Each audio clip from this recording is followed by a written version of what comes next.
Peace, peace. I don't know who we got in here yet, but let me just try to get this set up.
Peace, peace, peace. I'm with y'all. I'm just trying to get this together right here. I'm looking at this, trying to get it, find it YouTube. AP Power, man, you up early as hell, man. I'm sorry I couldn't, man. I had ran into something. I had to help my daughter with something last night, man. I couldn't even get with it last night. Damn, put your AP, put your what's the name in the chat? Put your email.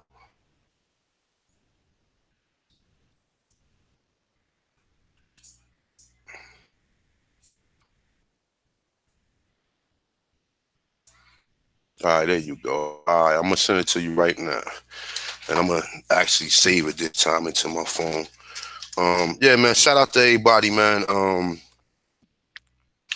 It's the Time Bill. I'm gonna do another Time Bill later on with Chief Holiday.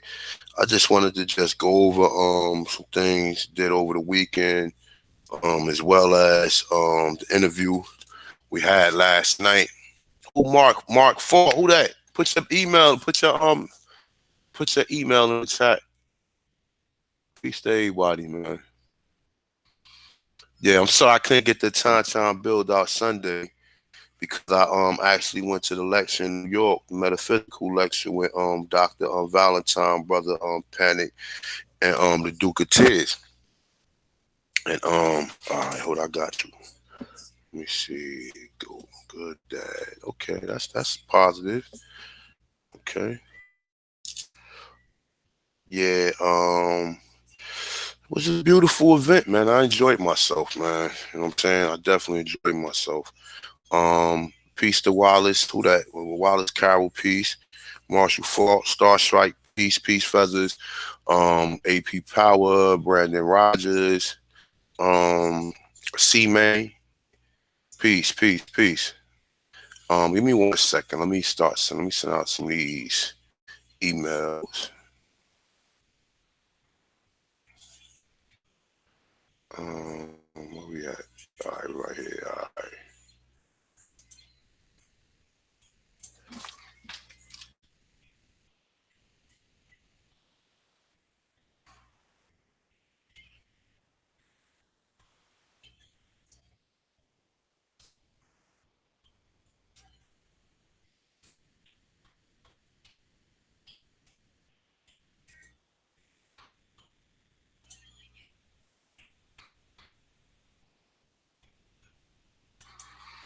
All right, AP Power, I sent you your link.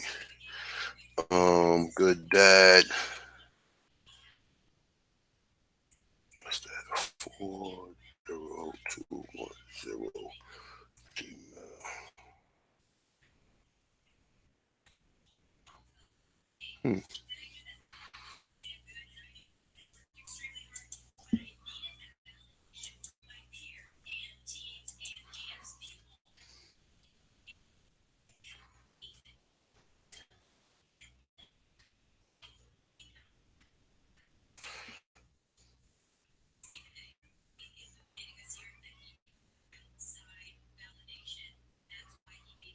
All right, okay, all right. So I sent the link. Good, Dad. Check your email.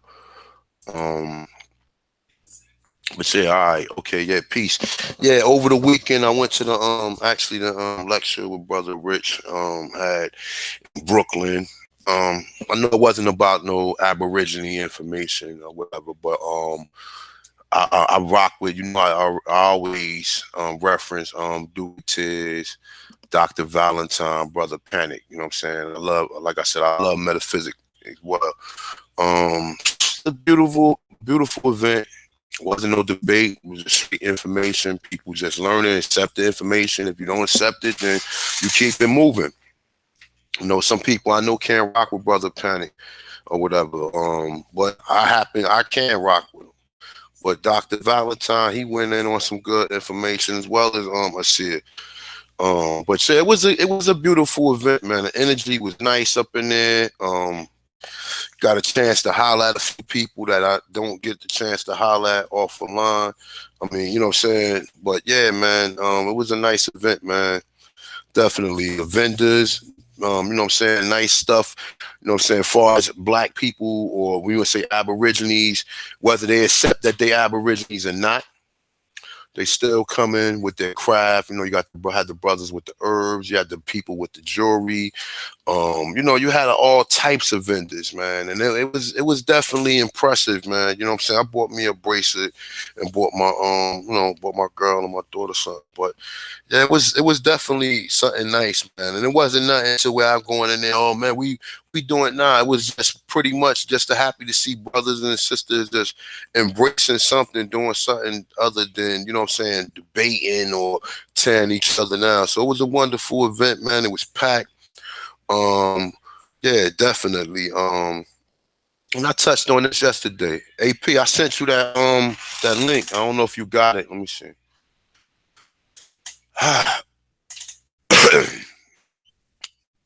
Peace, peace. Blue Voodoo. I ain't see you in the house in a while, man. Peace to my brother. Man, you said you wanted to go see, man. Yeah, it was nice, bro. I ain't gonna front. It was nice, man. I don't know. Like I was telling my man, I love Brooklyn for some reason. I've always loved Brooklyn. Um, Even now it's gentrified though, but something about Brooklyn I love or whatever. I used to have to go into Brooklyn. I used to work for a catering company, and at the Brooklyn Academy of Music. They used to do a lot of events there, and I used to like doing that. You know what I'm saying? I really hated to be in one place a lot, but when I worked for the catering company, it was pretty much send me where I wanted to go or whatever jobs I accept or whatever. And I used to go to Brooklyn a lot. I used to love to go there. But yeah, it was definitely a good event, man. Got a chance to build, like I said, I got a chance to build with Supernova Slum, man. And he's a down to earth brother, man. He's definitely a down to earth brother. A lot of these brothers you see on TV, man, they don't act like they better than nobody. They sit there and build with you. I always build with Red Pill. That's my man. You know what I'm saying? And he always willing to build with you. Same thing as Blue Pill. You know what I'm saying? For the most part, I know a lot of people they got their personal opinions about these brothers or whatever though, but brothers is regular people just like you and me. We trying to get the work out. We're trying to teach the brothers.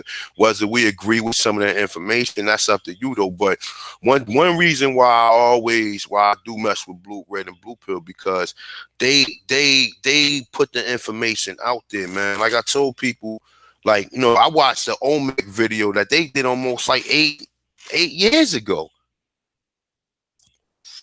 Peace, no sellouts. Um, nah, I ain't. Hold on, I'm gonna check my email. I'm gonna check my email in a minute. No sellout. Nah, that you said something.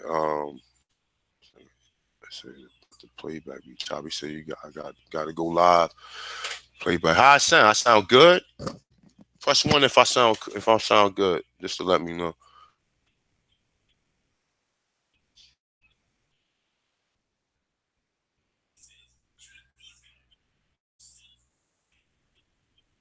Yeah, how I sound, yo? Do my mic sound nice or what? Let me know. Okay, all right. Thanks, Aboriginal Leo. I appreciate you. But yeah, it was a nice event, man. I ain't gonna front, man. And, you know what I'm saying? And like, I got a real chance to sit down, talk to Duke Tiz for a minute or see it or whatever, and definitely got some more insight or whatever on some things that I wanted to know that I don't normally get a chance to ask him or whatever though. But yeah, like I said, Dr. Phil Valentine went in, Brother Panic went in. Well, Phil Valentine went in though. That and that's like, even if you is even if you do deal with any of this or whatever, this was a place that you had to go if you deal with any of the information. Never mind, oh man, I'm not with this or I'm not with that. Like, come on, man. Like, who don't want to go see Dr. Phil Valentine or Brother Panic or Duke Tiz? I mean, I understand there's people out there who might say, man, you could have been doing something else or whatever. Like, but nah, that's what's up though. You know what I'm saying? But yeah, it was nice, man. I enjoyed it. You know what I'm saying? It was a lot of people came through. The energy was nice, man. It's good to see brothers and sisters gathering like that, who coming just for the same cause. Nobody crazily inebriated. Everybody in there for on the same vibe level. You know what I'm saying? It was people sitting in the aisles, man. Like, it was so many people, man. It was people sitting in the aisles and we was chilling. It felt like a cookout or felt like some gathering, man. And I spoke to Brother Panic on the side or whatever. Me and Panic had a good conversation for like 30 minutes, man. Cause one thing me and Panic got in common, that I rock with a brother named Wayne Chandler, man. Wayne Chandler, beautiful brother, man, got beautiful energy. You check him out, man. You get a chance, man. He deal with a lot of pranic breathing techniques and a lot of this holistic and naturopathic stuff. And I definitely enjoyed this brother though. But I asked him how was he doing. Told me he was doing well. Told me also, brother Bobby, he said brother Bobby is doing well. I mean, for those of you who do know, you know that he had a stroke some years ago, and said he doing better now, man. You know what I'm saying? So Yeah, they said he's starting to walk again now, so that's a good thing. yeah, but he told me like he's good. Oh, he back good. Yeah. He told me like he's good, like he's up and moving, and he's, you know what I'm saying. And like I said, he said that he ain't doing lectures no more. He said he talked about it when he was doing the presentation or whatever, and he was saying that brother Bobby was like, yo man, he said, how many times I gotta talk about the meta? He said, I don't want to talk about the meta no more. So he said he already put out research and research and research. I think something else occurred, you know what I'm saying, that I don't, more conspiratorial thing, but for the most part, the brother had put enough information out there. I posted a video of him dealing with the Aborigines, and which lead me to the next segment where I'm talking about the David Imhotep interview, and I'm gonna be talking about it tonight when I get Chief on the air. AP, how was that? Yeah, man, I thought it was a powerful bill. I thought the brother was very genuine. He was Mm-hmm. non-biased. He was open to answer any question, honest to the best Yes. of his ability. Right. Some of the Mm-hmm. some of the questions that we asked, I believe we got great answers. Right. I believe that he gave us the best answer that he could give us to the best of his ability. For instance, he said something about Africa being the mother civilization. Right. But then he referred to America as being the grandmother civilization. So, stuff like that is pretty big for us. You know what I'm saying? It's giving us, confirmation that we on the right track. And also he gave us confirmation that we on the right track. So yeah, I thought it was a powerful bill, A1. Yeah, definitely. He look, tell you, out of all the people that I've ever spoken to, he wasn't overly opinionated. You know what I'm saying? He sat there, he answered the questions. He, you know what I'm saying? He, whether some of the stuff was his opinion or not, he basically worded it to where he will be open to seeing evidence or hearing something that basically opposed of what he have done. And he know, like he said, a lot of the information changes. Like he said, but yeah, it was a wonderful bill, man. It was definitely a wonderful bill. He was definitely open-minded. I was trying to get him and the brother Dr. Clive Winters, man. Shout out to damn man, I lost my train of thought, AP. Yeah, shout out to the brother Dr. Imhotep, and shout out to the brother Dr. Clyde Winters. Hopefully we'll be able to get both of these brothers on a good build or maybe an interview with both of them, which would be powerful. You know, understand? Now the brother who set it up, Todd Data, man, shout out to him too, bro. Oh yeah, definitely Shout out to shout Todd out Data. that. Yeah, absolutely. He made it happen. Definitely, that was good work, man. And he did a good job with the interview. Definitely did a good job, in answering the questions, and and Doctor Imhotep, he wasn't rushing, and he wasn't nervous. He was sitting there. He was embracing the questions. You know what I'm Absolutely. saying? And he was embracing them, and he was looking forward to the next question that was being asked, man. And that's what you want to get when you got somebody teaching this information. I also told him about Michael Cremore work, and that they found things in Illinois older. And he wasn't like, oh man, he wasn't like, nah, that's impossible, or that's pseudo. He looked at it, he's like, man, you know what? He said that's interesting. You know what I'm saying? That's how a real scholar do. A real scholar ain't gonna sit there and be like, well, even like I said, even if I do find out that Africa is older, or if we do came from Africa, I would rebut my own information. I ain't got no problem with that. If that's the case, and we did come over there from there, then that's the case though. But for the most part, I don't agree with that, because I seen other information that shows me as a researcher something different. You know, Absolutely. And so and and I that's and I believe he understand that too. And I think it's all the ancestors working through all of us that's passionate about this work, because he got a new book that's coming out, kind of going into some of the Mayan and Mesoamerica history in America. So that's powerful too. So that's right up our alley when we comes to our research. So I think the brother will also probably be willing to look at some of our research that we came across and maybe implementing it in this book in some sort. Because, like I said, he acknowledged that America being the grandmother civilization, he acknowledged Africa as being the mother civilization. So, with that being said, is why not acknowledge the oldest part of your roots, which where you come from? And I believe that he said that was a good question, because that was one of the questions I asked. I said, "Why call yourself the the the the offspring civilization when you come from the grandmother civilization?" And he was like, "That's a good question." So he's very open to maybe even not even being called Africans. I noticed he didn't even really want to call it Africa. He described it as the continent. So I think he'll be open to maybe hearing some of our research information that we came across, that we came in to realize that it's the truth. You know what I mean? With data and information backing it up. Like I said, he's never heard of the city of Corral. He never heard of Peru. He recently went to Guatemala. I don't know if he got into some of the stories and some of the pyramids in El Mador and some of the other pyramids throughout Guatemala, but he definitely did go down there and visit Guatemala. He didn't talk too much about the Olmecs though, did he?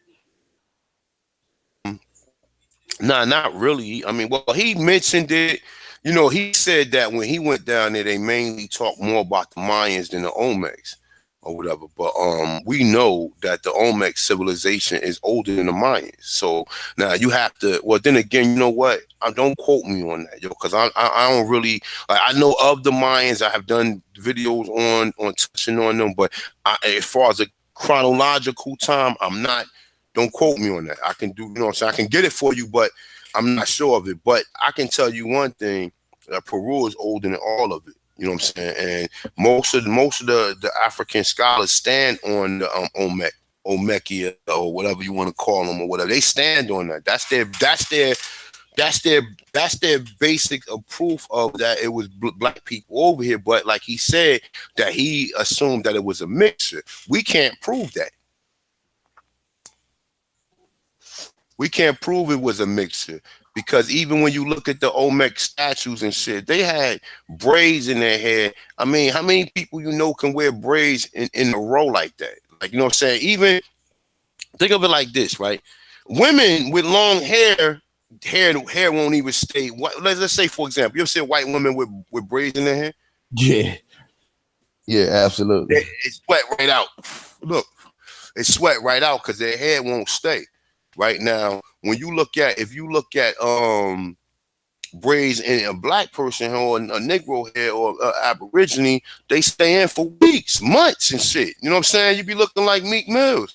So if they had the helmet on with that, you know what I'm saying? And then the nose structures and all these other things is consistent with what we see as like they don't look like the Mexicans. We know that for sure. And no, I don't believe no Mexican. I've never seen no Mexican with braids in his hair that was able to stand longer than a day. Or maybe two at the most. So, you know what I'm saying? For them to get down and dirty, I know they wasn't getting their hairstyled every day, you know what I'm saying? But nonetheless, though, he was talking about the mines. He said that most people talk about the mines. They don't know about the Olmec yet because they don't want to talk about the Olmecs. See, the Olmecs got a particular feature, which they don't look like them. You know what I'm saying? And even right now, like I tell you, the people in Peru now, I don't know where the fuck the people came from. That'll be a good video to find out where these people came from. Because when you really understand, you like, hold up, these people don't look nothing like the people who they showing that's being depicted. And that's even more like, you know what I'm saying, like eerie, that they don't even look like where the fuck did these people come from? You know what I'm saying? But yeah, man, it was definitely a good interview with the brother. I look forward to doing or talking to him some more on these topics or whatever. As far as well as getting Dr. Clyde Winters on here, man, because Clyde Winters, he even referenced to Dr. Imhotep referenced to Clyde Winters, and he was like, yeah, man, he goes in on this. Like, you know what I'm saying? And you know, you see his videos and you see it.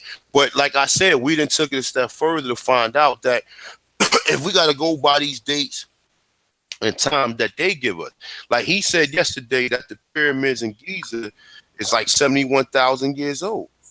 Now, but according, we can say that, like I said, my brother William Chandler said the same thing, that the pyramid's been underwater twice or whatever. So we can assume that these pyramids here gotta be older, because if you believe anything of what Michael Cremore works say, why? And that's the thing. Why would a known anthropologist that's part of an anthropologist society tell you that the pyramids in America are older than the pyramids? Well, no. I'm talking about the oldest. All right, let me redirect this. AP. Remember yesterday when he was saying that they found Homo sapiens, which predate. He said they didn't find no hominids here in America. So people automatically assume that because they found one freaking hominid. Where is the rest of the fucking bodies at? And if I'm not mistaken, he even mentioned a number like a 500,000 or 250,000 years In old. in Haiti, right? In Haiti, yeah, in a cave in Haiti, bones, yes. No. And they probably older than that. I mean, listen, 500,000 is a long time. Oh my God! I mean, this is roughly around Java, man, at his break. And over here we got full grown genetic strand of Homo sapiens sapien here, right? With a mind capacity that's able to build pyramids, agriculture, weave, irrigation. You see what I'm saying? Even shoes, right? At a 250,000 years ago. Why is it not being brought up today with anthropology conversations? Because this will debunk any of that information, and this will show. Because what it is this, right? They don't want to prove that this is the old world. They think everything in Asia is the oldest, or everything on the continent that's connected to that. It was other continents connected to this continent. You understand? And even he, like I said, when Dr. Phil, because he was basically showing us that most of the PhDs and most of these was created by, the Jesuits and people of the Germanic societies, like, you know what I'm saying, the Nazis, and he was showing you Nazi, he was showing you a lot, he was taking you through a lot of different realities and a lot of different things that people can't conceive, right?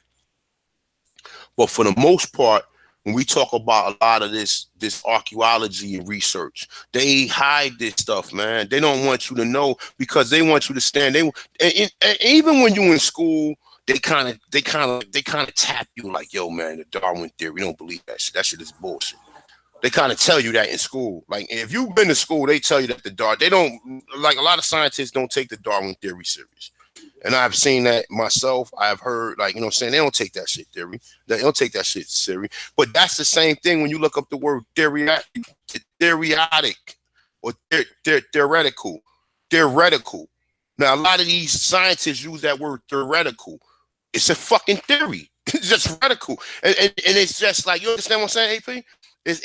And a lot of them won't put the research out to where it would debunk it, because they all over the place, man. You got this scientist saying, oh, over here they found this over here. Then you got scientists saying over in Europe they found stuff over there or whatever though. But at the end of the day, the oldest shit was found here. If something predates something, if I'm not an anthropologist, I'm not nothing. I'm just a brother who's sitting here who able to pick up, who able to use his common sense and graft them and put together some videos to help other people, you know what I'm saying, not think of how I think, not think how I think, but just like, yo, that kind of do make some kind of sense there.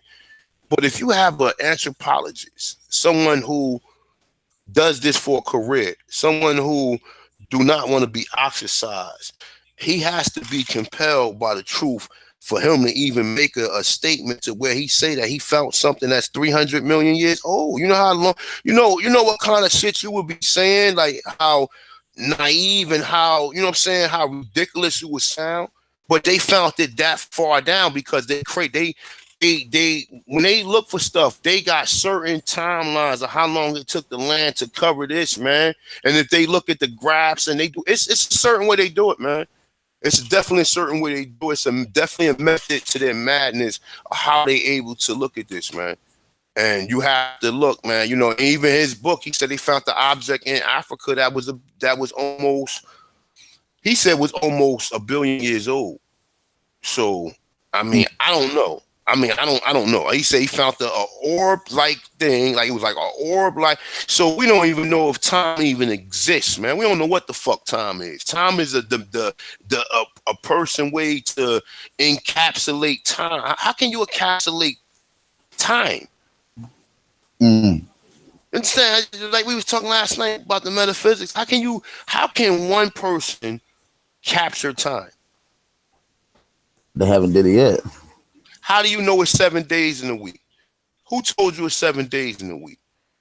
Who named the days? Who the fuck said? Who broke it down into a cycle? Said we're gonna go on a 7-day chart or whatever, and then like who says it's 7 days in the who? What? How is today Tuesday? And that's the way sometimes you gotta think, like, because you is in we've been in a assimilation and mind control. When people tell you mind control, all of this shit is mind control. All of it. Everything you've been told by somebody else. All of it's mind control. From all the thoughts you think to all of the objects that you pick out. And even this take me back to Brother Panic was saying that no, Dr. Phil was saying this. He was saying that by them giving these certain creatures words or names, that's just to take you from really interacting or really like really all right, a bird. How many of us really see birds? We see it in school. They show you. Other than you going, if you got a grandfather or somebody who used to take you to the park, feed the birds. Other than that, the only connection with these so-called animals or these so-called things is through the words. You know what I'm saying? It's through the words. You don't actually see none of this stuff. I mean, unless you really going to these places and you're really in, you know what I'm saying? You know what I'm saying, AP? I know that sounds kind of crazy, but think about it. Now you're right. You can't experience nothing without literally being and experiencing it. You know, being around it, absorbing it, seeing it with your own eyes, hearing it with your own ears, maybe feeling it with your own hands. Right? That's really truly knowing stuff. So you know, what I mean.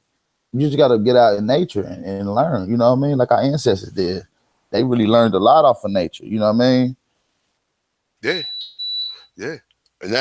But that's what I'm trying to say. Like, even when you're looking at it from that perspective, it's like, I know that shit sound weird and crazy though, but think about it. We living in an assimilation, man. We like living in a fucking computer, man. And then think of it even further when we go further on it, right? how you You live in right. a simulation, right? Because now we in a false. Now you got like I'm a connected shit.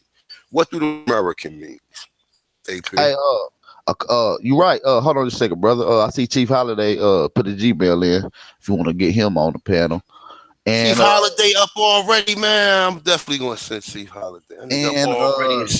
the brother Aboriginal Matt also. He got to tell him put his email. I don't got It's in the his it's in the chat. all right, hold on. Let me see what's the name. But yeah, man, But America is one of the civilizations that you would call. See, that's the thing. We got the oldest shit in the world when it comes to weaving material, agriculture, irrigation, pyramids, agriculture, civilization. Why are we being called the new world? because it's new to the people who got here. That's how you know how that shit work. Facts. It's Because they new. seen shit they never seen before. Period. It's new to the people who got here. It's new. They still amazed themselves. They've been here 500 years, and they still amazed. You know what I'm saying? And like I said, man, as far as this information, man, it's a lot of information you could touch on and put yourself right in the game with this information if you choose, man. You ain't gotta sit here and look at the pictures. You can sit here and make videos about the wars and study the wars and study some of the things that went on. People will view your channel for that. Even the language is something that's epic that people would love to know how to say or use an Algonquin or Iroquois term to say good morning, or like Sister Phoenix Moon or Holito, you know what I'm saying, how she got her little saying, like that's what's up, man. You know what I'm saying? That's what we need to start getting, you know what I'm saying, start learning the language and start like interacting with people with this language or whatever. And you know what I'm saying? Like I said, there's so much work that could be done. It ain't gotta be so much that we gotta keep. We already know now with Negroes here. We already know. That's now we just need to try to go back and tap into the culture a little bit more. You know what I'm Absolutely. saying? Even some of our great ancestors that left tombs and put themselves in a pyramid so we will remember them and keep their name alive. You know what I'm saying? So you know what I mean. When you look into these other cultures, such as these Pan Africans, these Kemetic guys, they constantly bringing up these ancient people like Imhotep, Nomer, Nefertiti, Tonkan Ra. Right? They keep bringing up these people of they past, so we just got to keep bringing up the people of our past. You know what I'm saying? And bringing this shit to the light. And it's a lot of people out there doing the work. We already know the brother Chief Holiday stay doing his thing. We got the brother Jaguar, of course, you A1. You see what I'm saying? Shout out to the brother Corey Mayo dropping powerful information. Yeah, So, definitely, man. We gotta get that brother on again. We gotta get Camille Corey, over here. You know who else I'm trying to get over here? The brother from Drop Radio, man. I need to get him over because he know a yeah, lot about about Central America and South America. He does a lot of work on that. You know what I'm saying? So, and it's also a lot of other brothers that can be reached out to, man. Like I like the brother Hiram Artwork, man. He got some good video. I don't know if you ever checked his work out. It's a brother named Hiram, is HIRAM art or whatever. He do some good work, man. It's another brother get to the root of it. He does some good work or whatever, man. Like I said, I like to shout a lot of these brothers out. If I watch their videos and I learn anything from them, why not? Why not shoot these absolutely. brothers out? Why would I sit here and be like, oh, well, I'm holier than thou, and I'm sitting in here like I'm Doctor Strange and shit, floating and levitating. Like, yeah, niggas be having you thinking that they be in the house levitating and shit. You know what I'm saying? Like, real talk. Like they some type of Yeah, guru to this man. shit. Like, and they don't want to, you know what I'm saying? Peace, Chief, man. Peace, Chief. Um, yeah, but hey, Chief, what you think about the interview yesterday, man? How did that work out for you? Oh, yeah, man. Peace, brothers. Grand rising to all the American Aborigines. Uh, yeah, man. I mean, I thought it was great. You know what I mean? For real. I went back and listened to it. It was definitely dope, bro. Shout out to Ty Data for hooking that up. Um, Indeed. yeah, man. I mean, one thing I like about Dr. David Imhotep, man, he's honest. You know what I'm saying? Like you said in the interview yesterday, he wasn't buck dancing. He was just, if he didn't know something, he just didn't know it. You know what I mean? He didn't try to make himself seem like he was something else. you know, even though he has done all this great stuff he's is doing, you know what I'm saying? I can't wait to the book come back out, you know what I'm saying? And just, you know, all the things that, you know, I think he should get all the accolades that he's supposed to get, you know what I mean? Why not Indeed. see him on the Breakfast Club? Why not see him, you know, on Jimmy Kimmel and certain things like that? I know that might sound crazy, but this needs to be mainstream information. Now, I know people have a problem, because people in my house have a problem with the title of his book. Um, he's just taking baby steps, you know what I'm saying? I'm sure that he's as of yesterday, he's shown that he's definitely open to change. He's open to you know, certain things like that, and he understands that the word Africa is not an ancient word, that it's a Mm-hmm. corporate construct. So he understands that. So you know, we can be mature enough to accept the information as presented. You know what I'm saying, and don't get hung up on words. You know, when you read something, you should always be able to have discernment and understand what time period they're talking in, who's talking, what you know, how they you know want you to think about the information that they're giving you. You know what I'm saying? So you have to be strong enough to look past the word spells. You know what I'm saying? It would be like Doctor Strange or casting the spell. You have to know how to manipulate the words that they're trying to manipulate you with. You know what I mean? In your mind, you got to know. Okay, well, Jack and Jill did not run up the hill. You know what I mean? You have to understand these word spells. I think that's the major part of it, man. To freedom, you know what I'm saying, is being able to to to break those spells. You know what I'm saying? And that's what we're doing over here, man. We're just putting people up on that type of stuff, man. Indeed, Peace, indeed. We peace, got peace. Peace. How you host. doing, We got Alfonso Mac? How you doing, brother? We got Can Aboriginal y'all Mac hear in the me? building. yeah. Yeah, We can hear peace, you. You good? peace, You good? You good? But you can hear me now? Yeah, you good. Hey man, I love the way y'all so aggressive right now. At first y'all wasn't too aggressive, but I love how y'all aggressive now because after you shut down this Pan African history and this more well not let me not say the Moors, but the Hebrew stuff too. Um, the next step is like I'm telling you, going to court. And now if y'all don't believe me, I can show y'all my court cases, my records, pertaining to my family lineage, pertaining to land, pertaining to money, because it's very important for you to know your family lineage and also know the peace treaties. Anybody that know me, all the Aboriginals that know me, that you know, they could vouch for me too. They could let y'all know that everything that I'm telling y'all is pure facts. You know, we shouldn't really get we really shouldn't get too caught up in debating these Pan African niggas. We should really focus on our family lineage and move forward and Mm. apply the laws. Because, like I said, man, it says in the Constitution that you know the peace treaties are the supreme laws of the land. So, who's a part of the peace treaties? The Indians. You know what I'm saying? The Aboriginals. You're a part of the peace treaties. And you know, for example, when I went to court, and I can show y'all my personal information too. When I went to court, it was this white lady named Carolyn. She works for California Tax Franchise Board. So the white lady sent me a letter saying that oh well, you know, you're American Indian, you gotta pay taxes, and I never heard of anything like this. So when she's sending me this stuff, you know, all I got to do is just refer back to the laws and the Constitution, which in Article 1, Section 2 of the Constitution, it says Indians not taxed. The 14th Amendment, it also states Indians not taxed. In California Constitution, it also says that Indians are not taxed. So let's just say if I didn't know this, and this white lady that's an agent working for an agency is telling me, oh, well, you got to pay taxes anyway. If I didn't know what I know, then she'll just be able to fuck me over. But since I know what Right. I do know, she can't do nothing to me. And another way too, the reason why I tell y'all to follow the laws because you could bind these judges. You could have these judges do what they're supposed to do. Now, if you don't know what you're doing, or if you don't know this information, you can't bind these judges. But it also says in the Constitution that the judges are bound to the peace treaties and the U.S. Constitution. This is your shit. This is your land. You built this. even before it was the United States and it was the crown. Like, for example, with the Choctaws. I was just talking to, I don't know if y'all know this brother named Tomahawk Tony.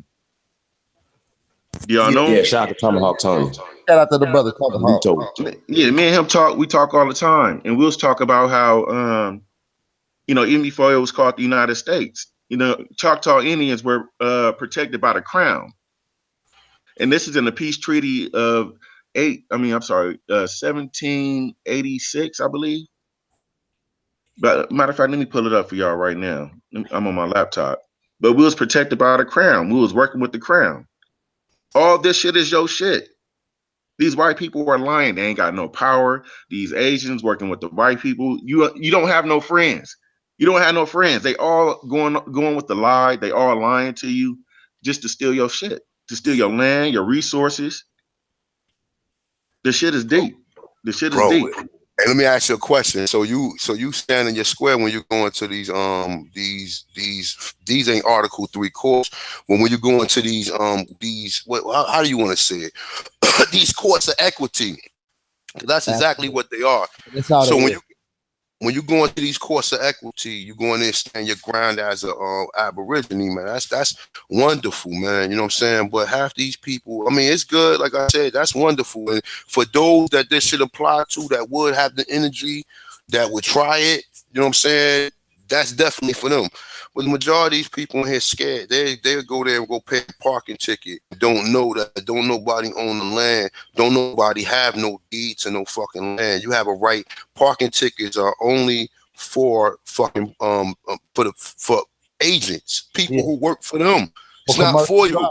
Yeah, exactly. It's only, and the same thing with tolls. Tolls are only for people who operate in the commerce. Yep. You're not operating in commerce. I mean, and that's what we do, man. And we really since I fuck with y'all on this panel, I'm gonna give y'all, because I go to the local library in LA. I'm from California, and if y'all want, I can send y'all some shit where this is the law. Now it's telling you the people own the roadways and the highways. The people, not California, not any franchise or organization. The people own it. Mm-hmm. But see, if you don't know this, I mean, like you said, A1, you just gonna go to court, pay these fraudulent ass parking tickets or speeding tickets and all this other shit. You're right about that. It's a lot of people that's scared. But you know why it's like that though, right? Because the other United States citizens sit there and they came here willingly, so they conform to everything, and that's they be the main ones trying to get you to conform to. They be like, man, I gotta pay it, so why don't you gotta pay it? Because your ass came here and benefited from everything we done fucking built. Everything we done built, this whole fucking country, put this country together, put all this stuff in place, and then they still keep us on the bottom of the totem pole. We're on the bottom of the totem pole while we built everything, manifest everything. All of the inventions came from you. If you was inventing a fucking car in the 1800s, what the hell do that tell you? You made a car in the 1900s before Chinese, Japanese, and all these so-called people. You understand what I'm saying? All these inventions, all that shit came from us. But at the same time, they steal your inventions and then at the same time clown us and then only let a handful of so-called people make it. It's like Dr. Randy Short was saying, man. He was saying that to us, it's like this, man. It's like, yo, whoever can make it and just say, well, damn, fuck it, at least my family out of it. That's all it is. That's all it is to us. That's how making it is. That's how he's able to separate each other from just saying, well, fuck it, at least my family was able to get out of it or whatever. And that's the whole symbology back to when you lived in the projects to the person who was able to get out the projects. Now you lived amongst people who was saying peanut butter, jelly. You might have to go get some sugar from next door, Miss What's her name house or whatever. You know what I'm saying? Now your ass is out. Now you ride through like you better than everybody. Your man might be a fiend over there. You ain't got 5 minutes to talk to him. You understand what I'm saying? You're right about the foreigners coming over here.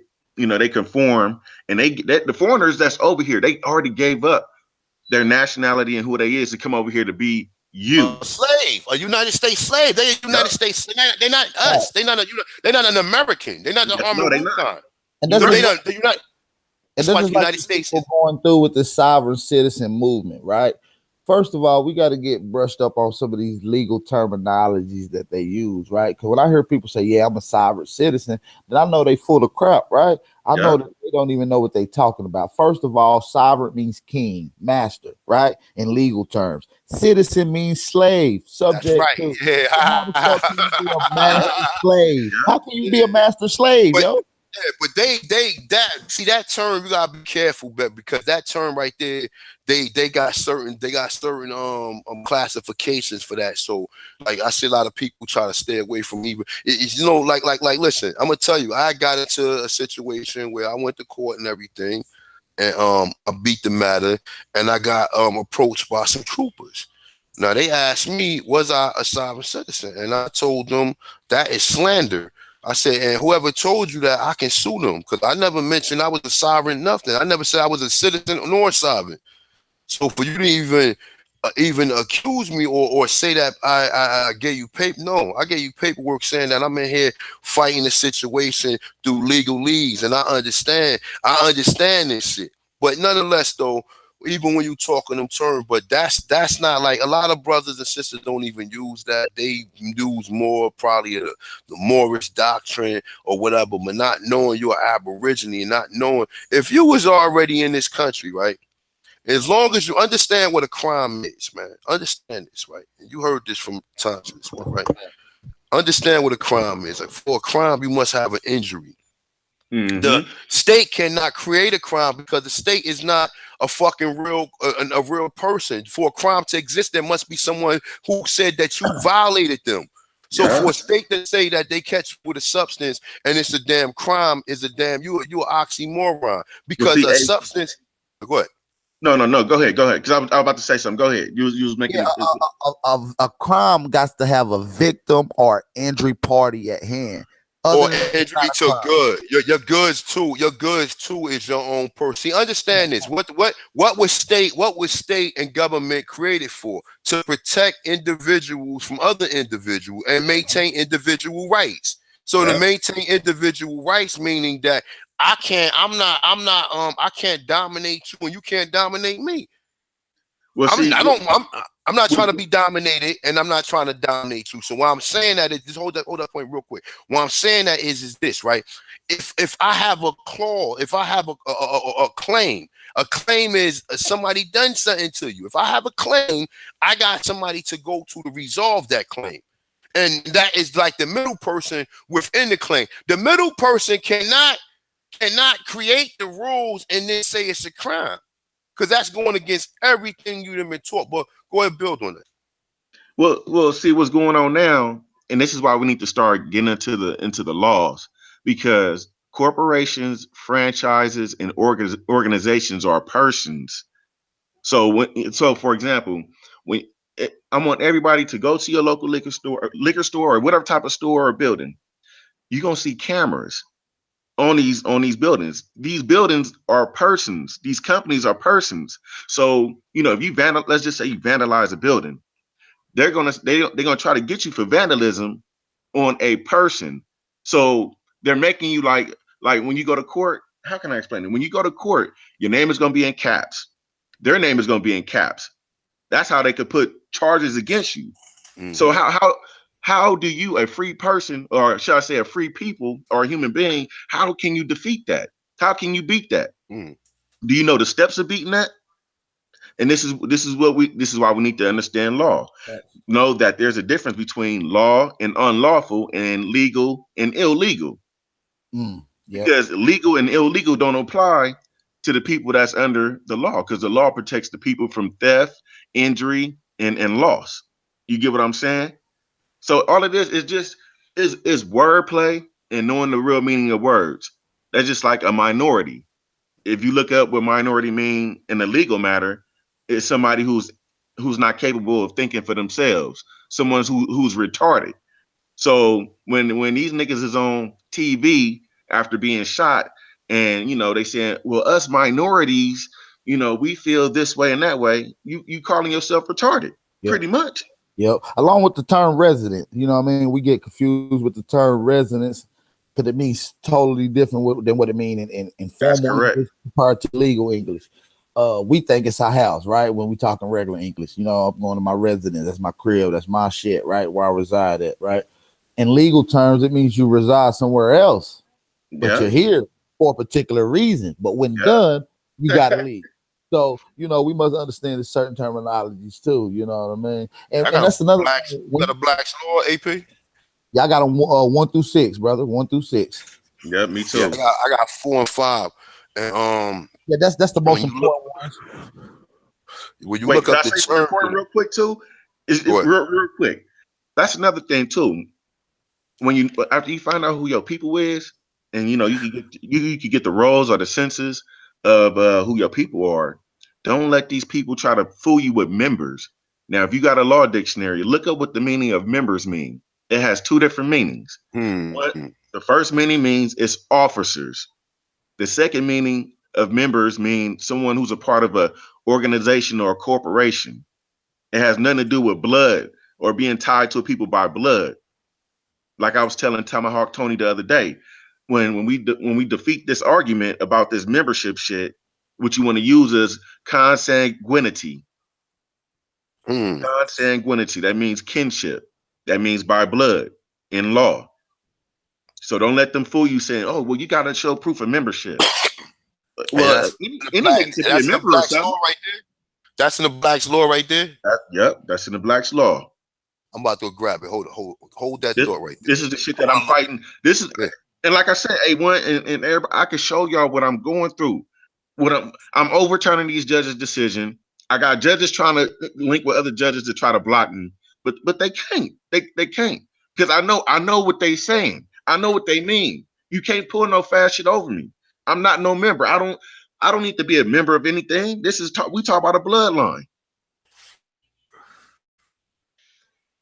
But the shit is deep though, man. Like I said, if y'all ever need my advice or want to see my paperwork from these courts and what they saying, you know, I show y'all So do anytime. you want to elaborate? Do you want to share with the people, or is that personal? I mean, you don't have to share it, but if you would like to share it, can you want to elaborate and tell them your situation so people can know, or is that something you would rather talk to me about, and I could pretty much paraphrase it for the people?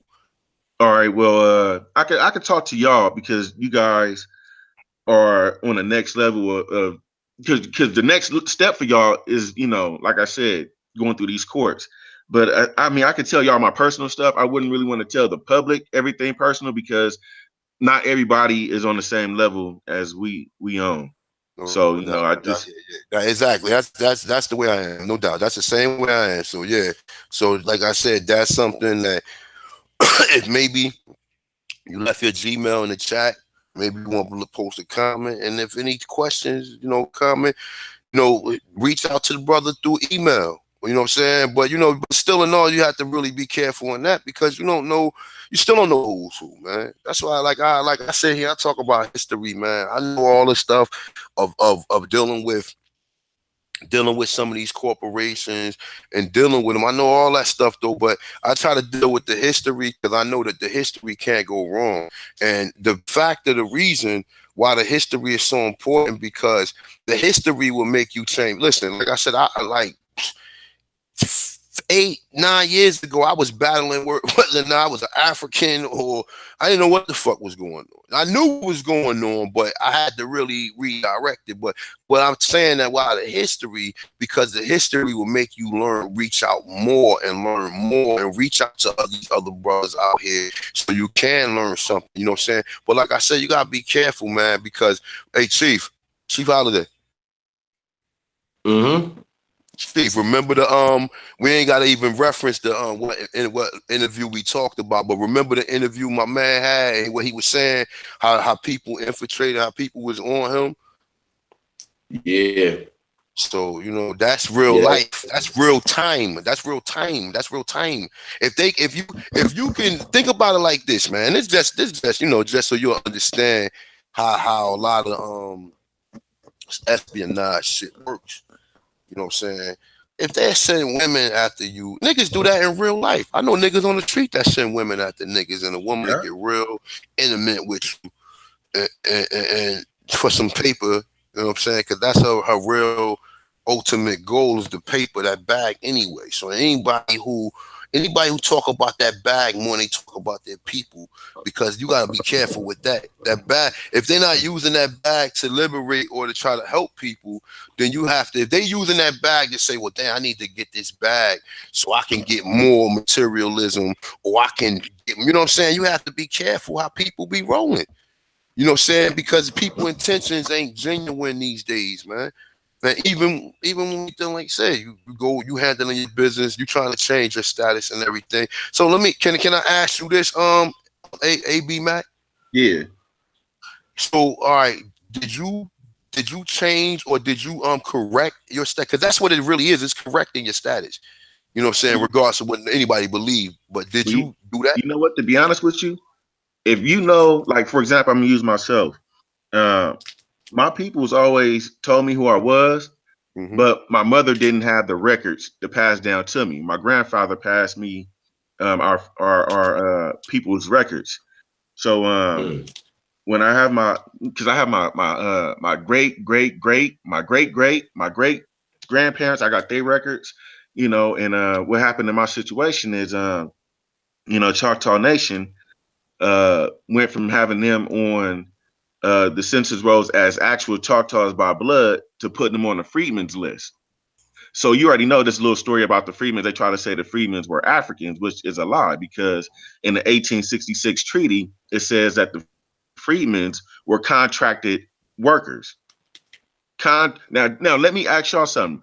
What motherfucking slaves you know have a contract? They was people Ain't no from the slaves have a tribe. contract. Yeah, they was Well, people speaking from the on that tribe. though, Yeah. when you was talking earlier about legalities and stuff like that, I just still want to see where's legal. Slavery was legal. It made all of us slaves. I can't find that law.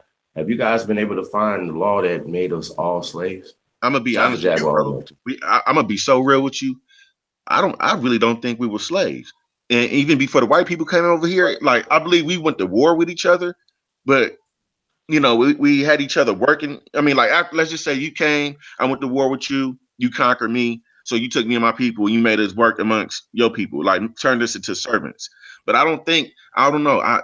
I don't think It wasn't because the word slave, listen, bro, that's why I fuck with the Duke of 10. Shout out to my brother Asir, man.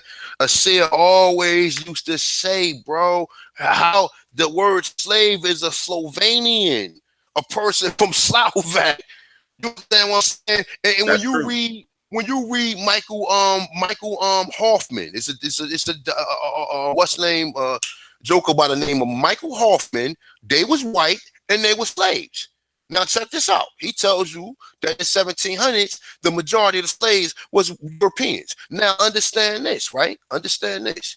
See, we get our terms mixed up. A Slav and a POW pretty much in some cases have the same functions. You understand what I'm saying? To where they both is pretty much the same situation. If you if you being held against your will, that's kind of like being a motherfucking a slave, or it's like being a POW. It's kind of the same thing, synonymous, or you know what I'm saying. So when you understand that, when you understand the terms of, like we say, the word Slav, you always say, I'm not a Slovenian. I never seen any Slovenians or any black Slovenians or any blacks in Slovenia. You understand what I'm saying? You used to use terms like that to where I used to like, and then you look up the term or what the word means. You have to understand the freemen would be more indentured servants. A freeman would be more of a person who probably was a craft. Yeah, that too, but it's also a willing participant in trying to, like, because you got to understand, a lot of them freemen was jokers who went into the army. Like, they picked and chose some of these people who was prisoners, man, and trained them and put them into the army. But understand this, the armies was getting trained by us. That's why they named all of our weapons in the fucking army after the fucking the Aborigines hit. But I'm gonna be honest with you. The freedmen, from what I've seen, you know what I'm saying, a lot of these freedmen are the actual Indians, man, the full blood. Yeah, exactly. Yes, indeed. And no doubt. But these people don't know that. So therefore they think, and even these black scholars who sit up there with these suits, these three-piece suits on, and with the fucking glasses on and shit, and try to talk so eloquently or whatever. They sit up there, well, the Freedmen, you know, they was Africans that came over here. None of them know this shit we talking about, bro. No, they don't. Except the brother, and that's what takes away from your education, that you wasn't able to, when a person told you, oh, there was black people here. Oh, no, we're talking about the Olmec. You wasn't able to really do your research outside of what somebody else taught you. And this is what I'm seeing a lot, why you can't talk to a lot of people about. There's only certain people who gravitate towards this. You can't really force it upon nobody. If you do force it upon somebody, you have to at least let them know what is the benefit. Because black people, all they want to know is the benefit to something. Well, what's the benefit to being an African? Especially you don't even know where you're from in that continent. The fuck is it? Oh, and then they tell you, hold up. I mean, I just wanted to get that point out, yo. And then they tell you, well, your DNA. Okay, all right, well, I took my DNA. Like, yo, that's when homie needs to come out on a saw bike. Homie the clown, of course. You know what I'm saying? With a sock. And just start clunking niggas upside. No, nothing violently. It's a sock, you know, with another sock inside. Not a sock with a lock, or not a sock with some soap, or not a bag of cord, or a sock with quarters or nothing. Just a regular sock with another sock in it. And just, you fool. You know what I'm saying? Just hit them. And like, cause this is the problem when you get these black scholars that sit up there like they so eloquently boule and they're so eloquently programmed. Oh, I lived in the suburbs. And these are the people who you look at like, these are the motherfuckers you need to be careful of. Mm-hmm. That's facts.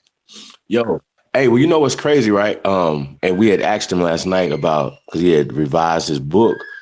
It's called Documented Evidence. The first Americans were African, documented evidence, right? Well, he revised, and I asked him what were some of the things that he changed from the first book from 2011, and he said that it was a culture, it was a people here that would be the grandparent culture of this of the Americas, and that the Olmecs ran into them when they came. And I thought that was interesting, you know. But we're going to try to upgrade it a little more to say that the Olmecs are already here, so-called Olmecs are already here. And I think that these words take and give ownership to different people. By somebody saying that these people are Olmecs, you know what I'm saying, or start naming people, they can, you know, take ownership and move people and say, well, yeah, the Olmecs came from here. And they used to be Dogons, and the Dogons used to be Egyptians and all this dumb shit. And you have no proof of that.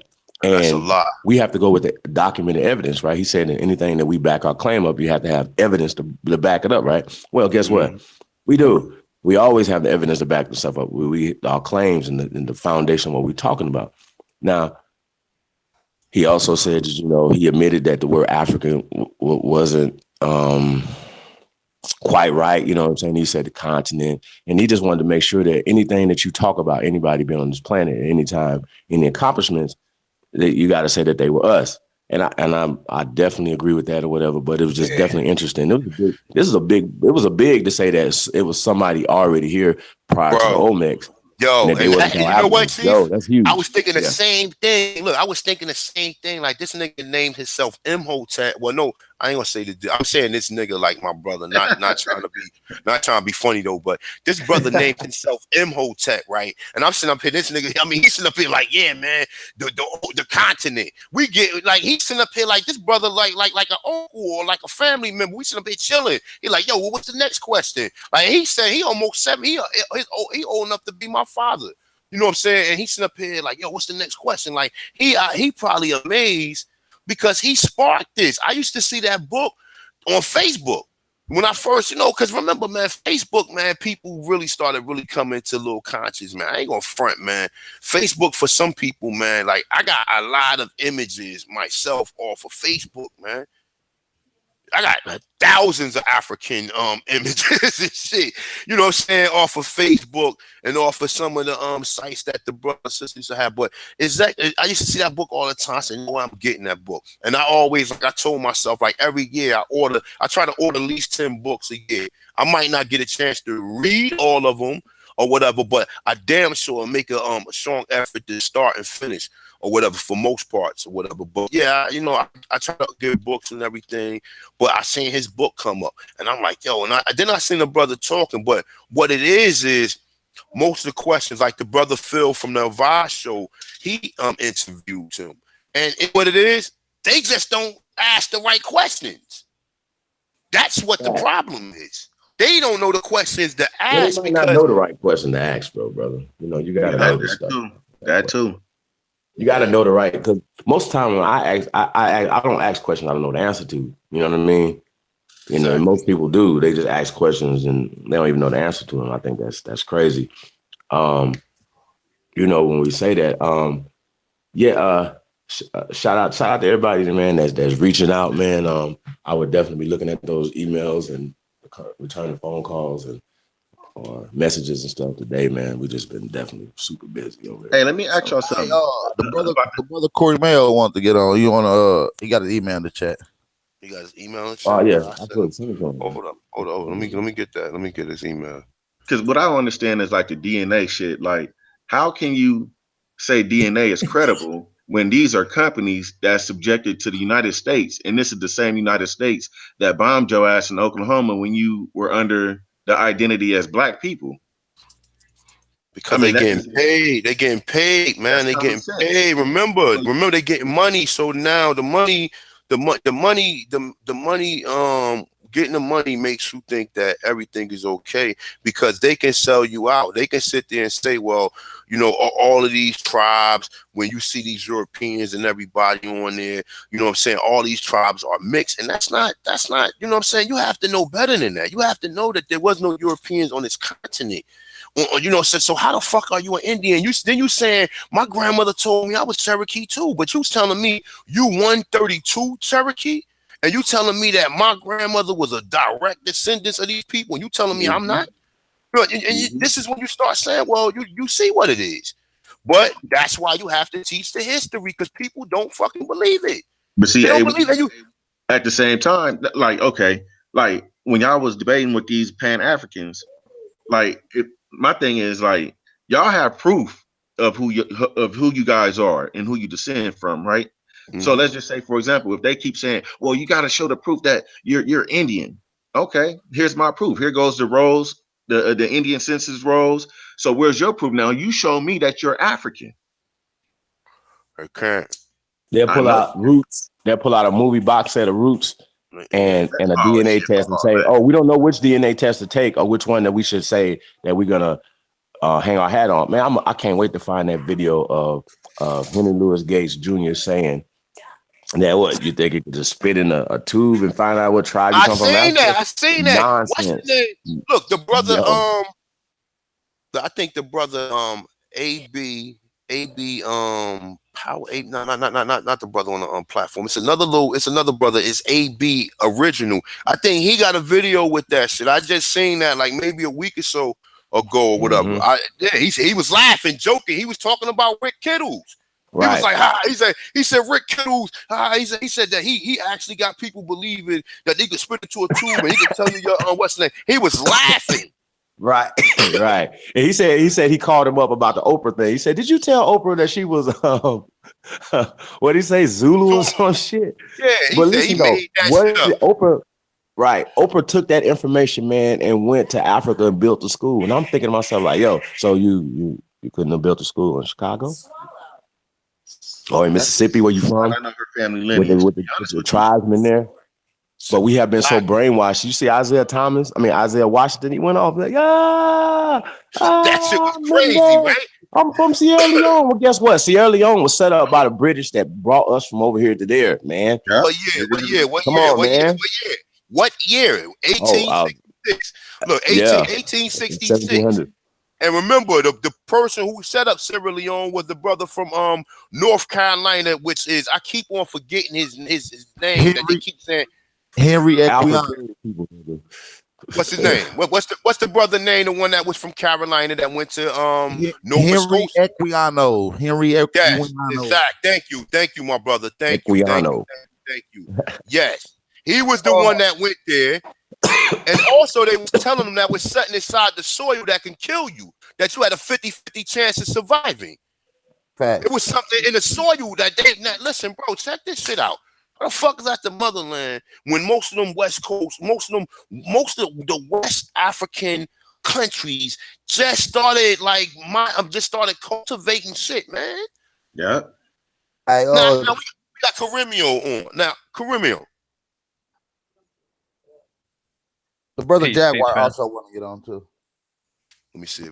All right. You Carimio. gotta ask. You hear me? Peace. Shout out to Can you hear Jaguar, me? man. Peace. You on, my brother. Yes, like we noticed, man. You know the research you do, man, is magnificent, man. I really appreciate it. I enjoy all the videos, man. I might not comment. I'm more of a fly. I keep it moving. I like it. Keep it moving, because it's so much information. Like sometimes that shit have me running to do research or whatever.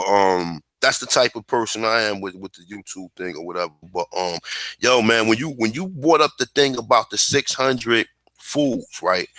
And out of 600 fools, what you saying is 600 was in America, or 640 was in America and 600 was in Africa? Yeah, so they have around 640 food crops, and out of those 640, 600 are original to America. So only 40 of them are African. Okay. And are they popular? Like what would you I mean, have you ever seen anything from Africa in America? I mean, like, cause I know you in South America, right? So I know in the import export, I don't know how often they import stuff from other like other continents or whatever, because y'all pretty much got everything that y'all need. But have you ever seen any African fruit or vegetable? Quite honestly, no. Anything that's foreign here would be from like Brazil or Mexico or somewhere in the Americas. I've really never come across anything African other than when I was living in the States in Boston. Hmm. You know what? To be honest with you, what it sound like is they want you to take on a different identity, and they trying to sell Africa to the indigenous people here. So the indigenous people here can get off this landmass, go to Africa while the foreigners come here. To be honest with you, that's what it sound like. That's what it look like. That's what it is. That's exactly what. And the fact that we have a caste system that we participate in, like willingly participate in, Sammy Sosa and all the different people that we willingly participate in the colorism, I think that's another thing that has to be addressed while we're changing the minds and hearts of our people. That listen, even people that are mestizos, your ancestors, your people are of color of this land first. And that you're taking on the ways of the rapists, the murderers, the invaders that came here and did these things to your ancestors, man. So that's how I kind of break the spell, of people that are caught up in that. Because I got a lot of Mexican people that don't even deal with. I've had a situation like this, but like, yo, they don't. My grandmother don't deal with black people. I said, well, I mean, black people ever did anything to her? Why is she acting like that? But she gets that from religion. But you know what that is, though, and that's also, like you said, it's propaganda. That shit right there is to have you to pay attention to the petty shit, man, instead of you paying attention to the real deal. Now, like I say, I touch on certain things like that, but what I also do is this, right? Any brother who my brother, that's my brother, and that's like any, like, I got so many people or other ethnicities that I'm really cool with. And we vibrate and you know what I'm saying, and it is what it is, like, you know what I'm saying, but when you really understand, you be like, why?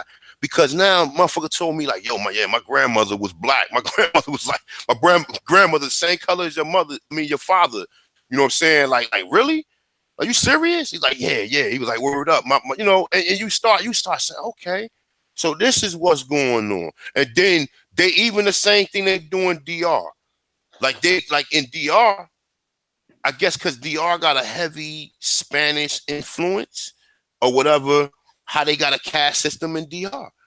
And a lot of people don't even know it. Like even in DR, before the Haitians even come over, they got a caste system among the darker Dominicans and lighter Dominicans. And the same thing we got here among the light-skinned blacks, dark-skinned blacks.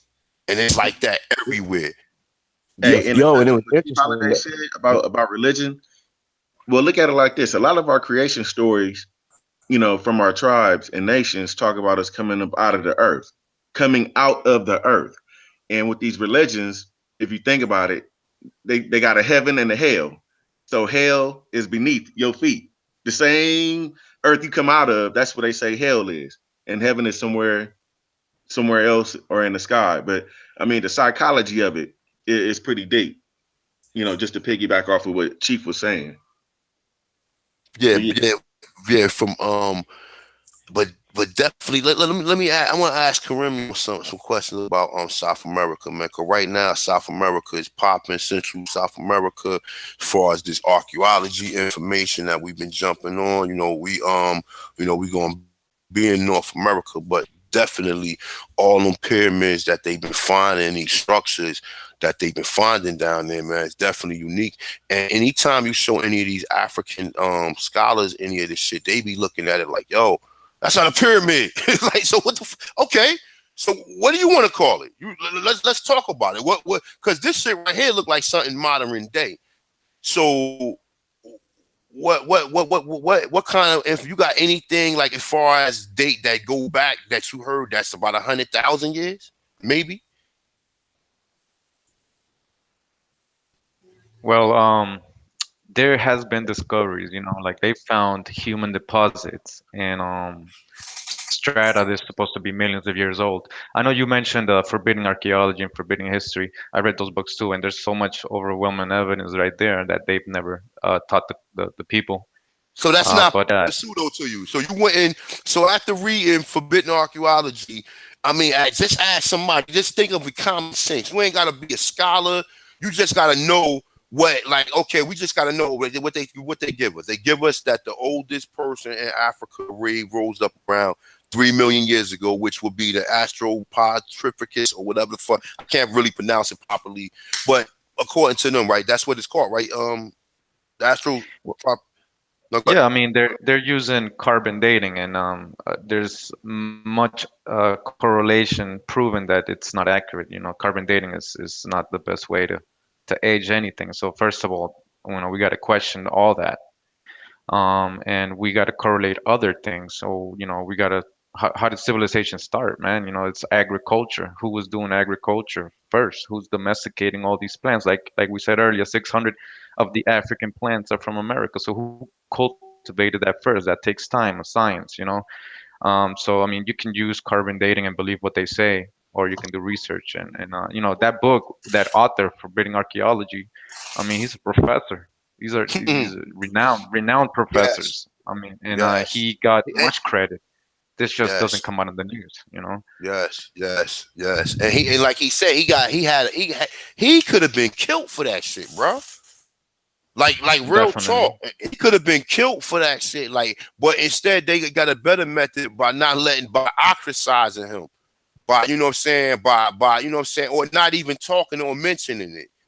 So then when you bring it, because the book is clearly opposing to evolution.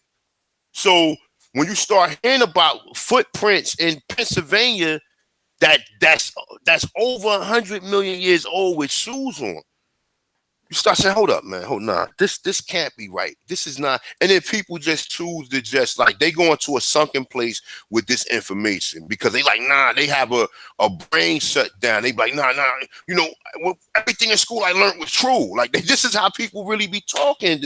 And I be looking at people like, yo, you are programmed. You are your mind been assimilated, and you can't even decipher from the assimilation that you've been assimilated. You understand what I'm saying? We all been assimilated at time. We all got that. But for the people who can sit there and clearly say, well, hold it, this don't make no sense, man. Like, it just doesn't make sense. I mean, if anybody want to elaborate on that, man.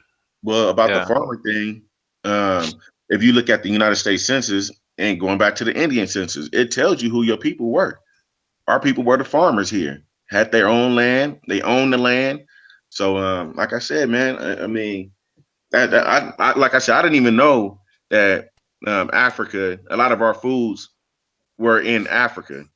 I didn't know that. So that was something new I learned. And that might have been modern day though, because remember, Sierra Leone, something in the soil was killing half of the fucking people. They said they had a 50-50 chance of surviving when they went over there.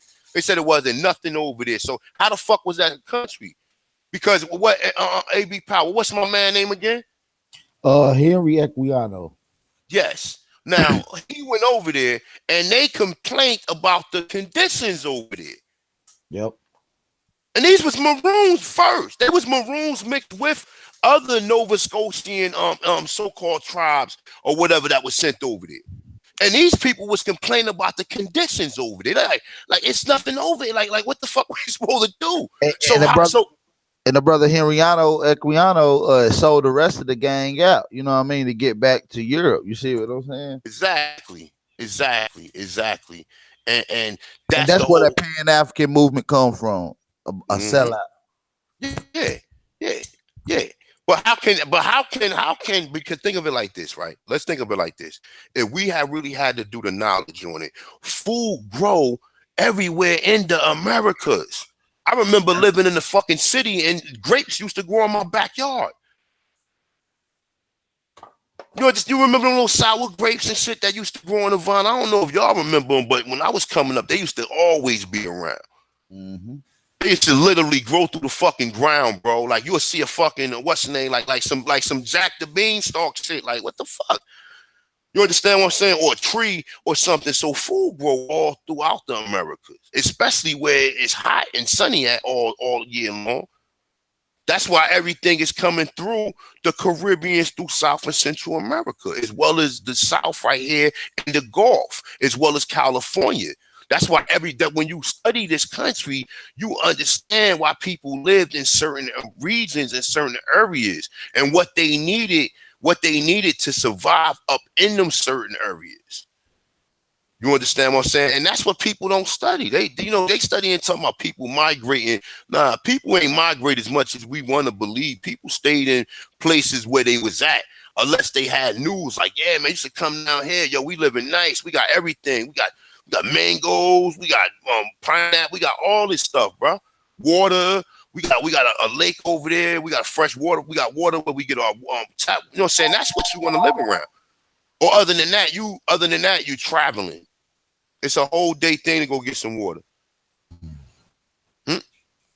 Yeah, man. Peace to all the great minds on the panel, man. Thank y'all for coming out this great morning. A grand rising to all the American Aborigines, man. We definitely appreciate all the support from all the family, man. Thank y'all for coming out. Yeah, man. I just say this, man. It's a great time for us to be in, making history right now, man, and being a part of this, man. So salute to y'all, man. All the people that's a part of this thing, man. It's definitely it's a good time right now, man. To me, I mean, it feels like we're winning. You know what I mean? I was, before all of this, man, I felt like as a community, as a people, we were like Appalachian State, man, and we know we were gonna lose every year, every game. We know we was gonna lose straight up, and the schedule we was gonna play, it was just a loss. I just feel like we winning now, man, and that's the best thing that we spiritually and we mentally and we socially start feeling like we're winners as opposed to losing as people, man. And that's what I hear a lot from the other side of this thing. They talking about they want power, even the toughest ones of them, right? Shout out to King Samir Shabazz, right? But you're still coming from a position of fear and weakness. Somebody programmed you to be that. It's called controlled opposition, man. And it's just interesting that he say, I like to salute to that brother, man, but it's always what I said, man. They put the leadership would be your agent. You know what I mean?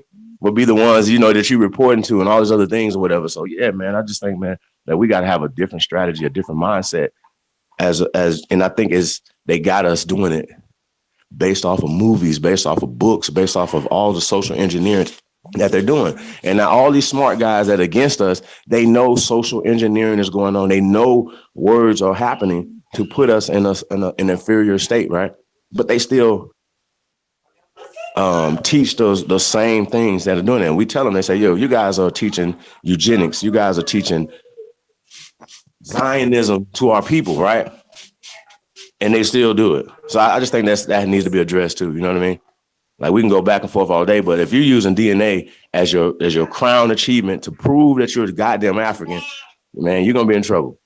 You really are. Yeah, even a step farther, when they're not even going into details of what type of genetic testing that they're using, right? So that's misforming the people also, because they using it synonymous, which is two different types, totally types of DNA tests. You got paternity or maternal DNA testing, which is from the mitochondrial DNA, and then you got genealogy DNA testing, which is various scenarios to put together, pretty much guessing. You understand? It's called astrology DNA testing.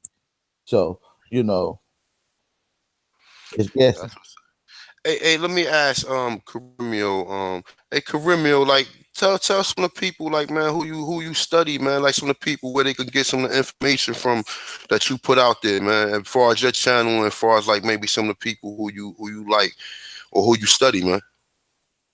Yeah, no problem. So I put my email on the chat. I'll put it again. I have like 300 books, over 300 books in PDF, historic books, chronicles from explorers, the Spanish explorers, even if anybody knows Spanish. I study almost everything, man. So I was into, everything that was not taught to us for a long time now. And this is where it brought me, man, because doing research, there's only one truth. This is where you end up. You Hmm. start seeing all of it. There's not a particular person, that I read from. I read from various sources because we need to. We can't just depend on one person's view. So yeah, I have I go through all books, anything I can find. I mean, you are actually, talking about, how you've been watching my videos. I actually got inspired to do indigenous American to African American from watching your slave videos. How the numbers didn't add up and all that, and look and finding the slave ships and looking into Francis Drake and all these people. And I've basically determined, yeah, that there is no history stating, that people were being put into ships from Africa and brought over here. There's no real records of that. There is records of Indians being brought to Europe and Hmm. sold as Negroes in Hmm. Seville. I mean, search Hmm. Seville during the time of discovery when they first came here, from the 1490s on to like the 1550s. Thousands of Indians were brought over to Europe and West Africa in other parts of the American colonies. And it's in the records there. They seal them. They have those records in their libraries. It's really hard to get to. I did find some of the articles, but it's definitely there. Africans and Native Americans, from Jack Forbes, he explains this a lot, and he has many other sources in his books. Hmm. Hmm. You heard that here first on Tosh in this one, right? Now check that out. You hear the information. I appreciate. I'm just saying, like, look, man, you do some amazing work, bro. I'm definitely a fan of the work. I'm definitely a fan. A lot of brothers, man, on the panel, they put out good information. I definitely like the brother AB Power. That's my new dude, man. You gotta start getting some videos up though. But definitely, Karimio, I definitely appreciate the work, man. You put it nice and detailed. Everything is smooth and correct. And I'm saying, like, when you really do the research yourself, because I'm like, hold up. When I found when I'm looking, because what I had to ask myself was, would they count? Because if they telling you that they was enslaving people in the 1600s, right? Just use your brain. Anybody with any brain, okay? If they was enslaving people in the 1600s, right? What is the chances by the 1800s you knew you was an Indian? And what classification would you been under? You know what I'm saying? You wouldn't have been classified white, because that would have been a conflict of interest, that you would have been classified as white. That's the reason why they made the classification, so you wouldn't be that. So they could fucking Civitin Montusu. But what I'm saying is, when you look and you really understand, like, hold up, man, they were sending, you telling me Columbus took people to Spain, and these people pop up Negro deterrers or Negro slaves in Seville, yo, and you start saying, like, hold up, man, this doesn't add up, man. And then you start reading, you start understanding, like, there's people out here who actually believe this. But of course, if you stay tuned to certain Afrocentric movements, they will tell you that these people are crackpots, and these people are, oh man, like Brother Garfield. What makes Brother Garfield qualified to say a brother like Michael Cream? Well, I say he a brother because we benefiting from his research. He could be a straight fucking racist, but he just helped us in so many ways or whatever, and that's another part to the puzzle. or whatever. But nonetheless, though, understand, like, for him to say, or for him to be able to say who's a scholar and who's not a scholar, who can we accept, and that right there is like trying to brainwash you as a person, because you're never going to be able to forward your information if you don't study some of these people. Okay, you're not. You're not going to be able to. You're not going to be. No one talk more about fucking Indians than fucking Asir the Duke of Tiz, man. And people sit there and they try to clown him, and they try to sit there, and that's why I always reference him. I don't give a fuck who don't like him. I don't care. You know what I'm saying? That's my motherfucking man. No one referenced it. No one talked more about the Cherokees. No one talked more about the amalgamation that took place here than him. Nobody that I can think of talked about the shit. You know what I'm saying? Prior to me, really, like prior to, if we speed it up now within the last 4 or 5 years, no one talked about that shit. And people try to sit there and clown my nigga, or sit here, oh, you know, he can't be this. And listen, I'm telling you, man, like, if I, like, the brother Karimio just said it, and he do great research. I'm a fan of his research. I learned by looking deep from learning from a brother like Duke of Tiz. You understand what I'm saying? And regardless of whatever, I suggest anybody, you got some time, you want to really learn something, go back and listen to Super Hey Rule Radio. Because he talks about the Cherokee, he talk about the 5 civilized tribes, he talk about all that shit. You understand what I'm saying? And remember, if you understand what he means, like, look, and this, Karimio. Yes. Karimio, you still? Yes. All right, Yes. I seen your Moor video, right? So let me ask you a question. What did you get ultimately out of the Moranos and the Moors? Did you see evidence that they was calling people that here that wasn't part of no Moor Science Temple of America?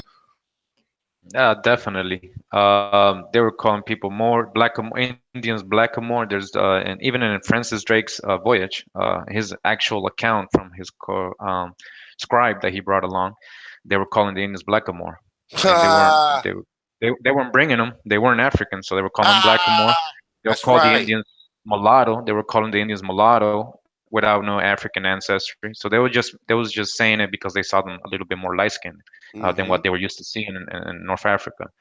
But yeah, there's no uh, proof that they all came from the other side. Anybody who's named Moor or mulatto. Mm-hmm. Mm-hmm. And I tell you, but the word Morano and the island of Espanol, when you hear Columbus and you hear people today using that word, and they don't even know what the word means, man.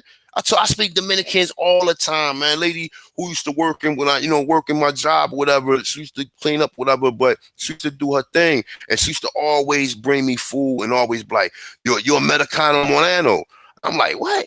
And this was years. This was years ago. And I'm like, a Monano? What the fuck you mean a Monano? Like, I'm thinking it's a negative term.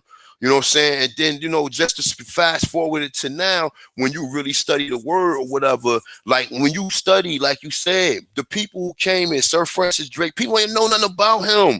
They ain't even looking up none of it. Sir Francis Drake. Also, what's the other brother name? John Hopkins. Is it Yes, John Hawkins? John Hawkins. John Hawkins, Walter Riley. Yeah, That's some deep research, right, Karimio? You got to really, definitely. that's some deep It research. it's taken me a couple months. I'm still getting it together, but I'm working on that. Ever since you inspired me. You're right. We have to look into their accounts and what they're saying because they're supposed to be the first slavers in history. So when you start realizing they weren't just they were mostly slave and Indians, that's when you got to put two and two together. Who were they actually taking these slaves from? They were actually raiding Spanish and Portuguese ships, and that But was the main thing the Spanish and Portuguese were doing was enslaving Indians. but you know what's funny too, Karimio? The pictures don't help. The pictures don't fucking help, bro. When you see these dark skinned people, even as a drawing, I'm an artist, and I know I'm not going to depict something if it's not. I'm an artist. I can paint. I've been drawing my whole life, graffiti, everything, bro. And I'm sitting there looking like, nah. That's not cipher. They're not going to depict something that's not correct as an artist, man. I'm an artist, and you want to give an actual account, especially if you're taking it to somebody other than the people you. There was no deception going on at that time. They didn't know it was going to be a caste system. 100. Well, you want to say 200 and some odd years later. They didn't know they was going to create statuses of white and black 200 years later. So they didn't care what they painted. And when you start saying like, hold up. These are indentured servants, bro. These are not slaves. Because you see the chief out there smoking, chilling. The chief is chilling. He's chilling. Like the children are the apprentice. And they're indentured servants. And they working, mining and stuff. And they selling this and trading for certain stuff that the English had. And this is what people don't understand at first. Yep. But then they bombarded it. And then they just started being greedy. And the same thing with the cotton. That's where the confusion comes in when many of these Native American people were getting doing their contracts, right? The indentured service, and it will expire after 7 years or so. They will be free. So eventually, later on, they said that these were Africans that were being freed from slavery, but these were actually the contracts they're due, and these were Native Americans. There were so many of them that eventually they started again. We all know they started sending them to Sierra Leone and Liberia and other parts, of America, because they was getting too populated there, and the white people were getting scared. But also too, you know what it was too, that's why in Reconstruction, that's why they was able to come out of Reconstruction and thrive better than the Europeans that just got here, because they knew the land. They knew they made a lot of the inventions to make the work easier. So a lot of people don't know that. A lot of people don't know a lot of the inventions came because of to make the work easier.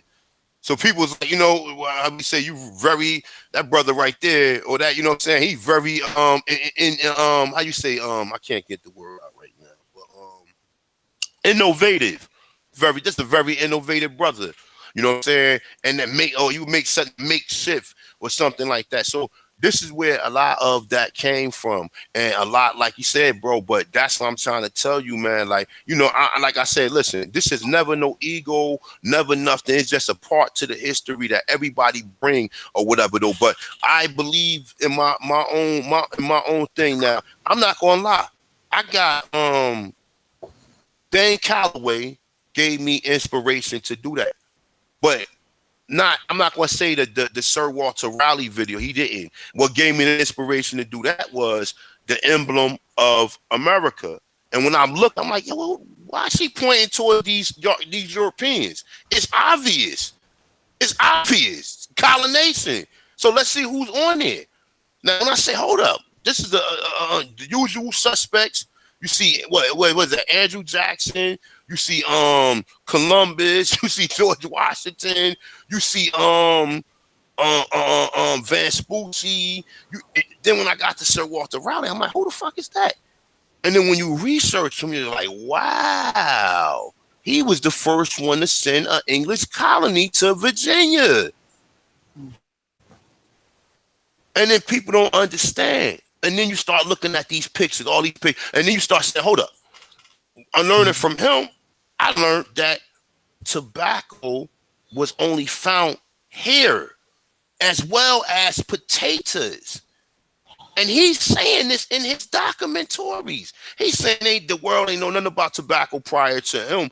But you got to know, the Moors probably had, or not the Moors like that, but the people, the merchants, the one that was going around doing the merchant, that was going to these different countries, getting spices from India or grabbing certain things from these and coming back selling it.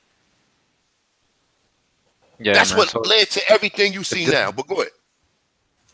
Yeah, I was just gonna say, we gotta realize, we really gotta get into our perspective and orientation. This is the true old world. So, if we're talking about the land of Canaan or Phoenicians or anything like that, they were the first navigators, right, or pirates or whatever. They were going all around the world, and a lot of the Moors of today descend from Canaanites and Phoenicians and stuff. So yeah, like you're saying, they were the ones going around. A lot of the corn was being brought to like other places of the world in Asia and stuff by, they would say, Arabs, but these are Moors, really, Phoenicians. So we got to put the history together. We got to grab stuff from the Bible, grab stuff from history, and we got to see who these people really were and get rid of the tags and then put two and two together. But this is the true old world, you know. That's basically the perspective we got to see it, and then we'll start putting it together.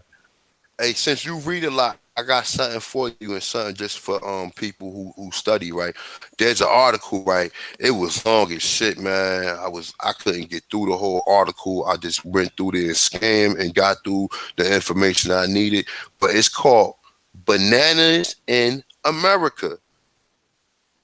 I don't know if you ever checked that information out though, but there's an article called Bananas in America and how they try to compare the bananas to certain Pacific island certain Pacific islands and also Angola in Africa or whatever. They try to say that no, matter of fact, is it Angola? No, not Angola, Cameroon. It's Cameroon.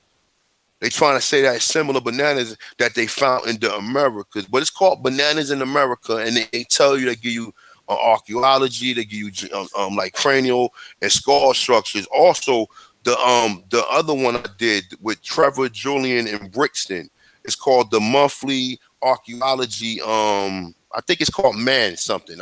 I done made a couple videos on it or whatever, but it also has some good information as far as the cranials and what they were saying, like as far as mounds, because people don't know that they had mounds in the West Indies too. They had mounds all over here, and the mounds was like Dr. James Small said. They used to go to the mounds and mourn. Who else said that? Thomas Jefferson. Thomas Jefferson said that slaves used to go to the mounds and mourn.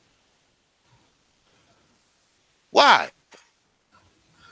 And they found the same thing. I was watching this video in Peru. They got like these little, they look like fucking like smokers, but they made out of bricks. And I'm gonna post the video. I don't want to describe and have y'all out there chasing waterfalls though. But they were saying that it was mummies in there, and I'm gonna do the further research on it though. But yeah, man, that's where the real research at. You want to do some art, some excavations. Go around, go down there. But I don't think people want to do that. They don't want to go in that bush. Who knows what the fuck is in that bush? They so scared. They using sound waves and shit. They like, man, we not going in there, B. Like, nah, like, you know what I'm saying? They probably using drones to go out there and see. Well, they probably wouldn't afford to use the money for that for a drone, but who knows? Well, that's why they're using drones, they're using helicopters, but airplanes and stuff. And they're using this technology called Lidar. You know what I'm saying? And basically, where it just sends sound waves into the jungle, right?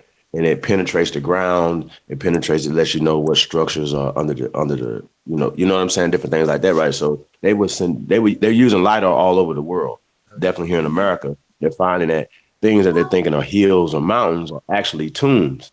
And they're using the Lidar to look through it. So they have found in Guatemala over 60,000 pyramids, causeways, and temples under the jungle using this technology. And the technology is so good that they can use a map to go track through the jungle, stuff like that or whatever, because there's no roads, to get to different temples, get to different pyramids. And they said one of the pyramids, the base of it is the size of Los Angeles. Now let me ask you a question, Chief, real quick. You know, Guatemala just had a volcano eruption there, where it had all the smog and all this stuff. I forgot what they call it. They have a scientific term for it. 61 people killed this morning. Yeah. Now, is that by any of that? Because I mean, maybe Karimio, you in Central America at this time, right? Yeah. How is it down there, man? Like lighten this, man. Like definitely, man. How is it down there? Like I hear stories like this now. I hear stories like in Colombia. Have you ever been to Colombia? No, I haven't. But it's similar to. Where you at? I'm in Costa Rica. Cool. I heard Costa Rica very expensive, man. Yeah. How is it out there, man? Like how is it, man? Well, man, like like the Mesoamerica culture, because most of Central America was Mesoamerica, all the way down to Panama mostly, and Okay. from Yucatan, and you can tell why or how, or agriculture, why would it start here, and you got to see the land over here. This land is so fertile. We got the Pacific on one side, the Caribbean on the other. We got mountains, we got valleys, we got dry areas, we got almost every kind of climate. Depending on altitude, it gets really cold too in some parts. Um, and these countries, for many years, they have been left behind. Like, I feel like on purpose. I think they knew there was eventually we were going to find out the power and the significance of the history here. Like Chief saying, 60,000 structures, and that's just a little spot of what released Damn. this information to us right now. If they scan with this lighter technology from Mexico all the way down to the Amazons, I mean, we're in for so much under this jungle that they haven't discovered yet, or they don't want to tell us yet. But those 60,000 structures they found in Guatemala, they're not just in one section. These actually connect to all the other sites that we know about. And there's highways. These highways are really highways, like the ones we got, the ones in the States, like they're highways for like roads, because the land will flood sometimes, so they build highways and fortifications, everything. There's we have a site here in Costa Rica. It's called Guayabo. It's only excavated 10%. They just leave it like that. And when you go into it, the road leads into the jungle from their main where the entrance is, and the archaeological site. And they won't undig it. They don't want. We think that, oh, they find something, they go dig it, they tell us about it. Nah, it doesn't work like that. I'm finding out so many archaeological sites, even the ones that we think we know of. So many info that came out of there that they've never told us. How they had hieroglyphic, Egyptian hieroglyphics, Babylonians, because again, this is the true old world. They didn't want us to link any of this up. And we have a large Aboriginal population in the Central Americas.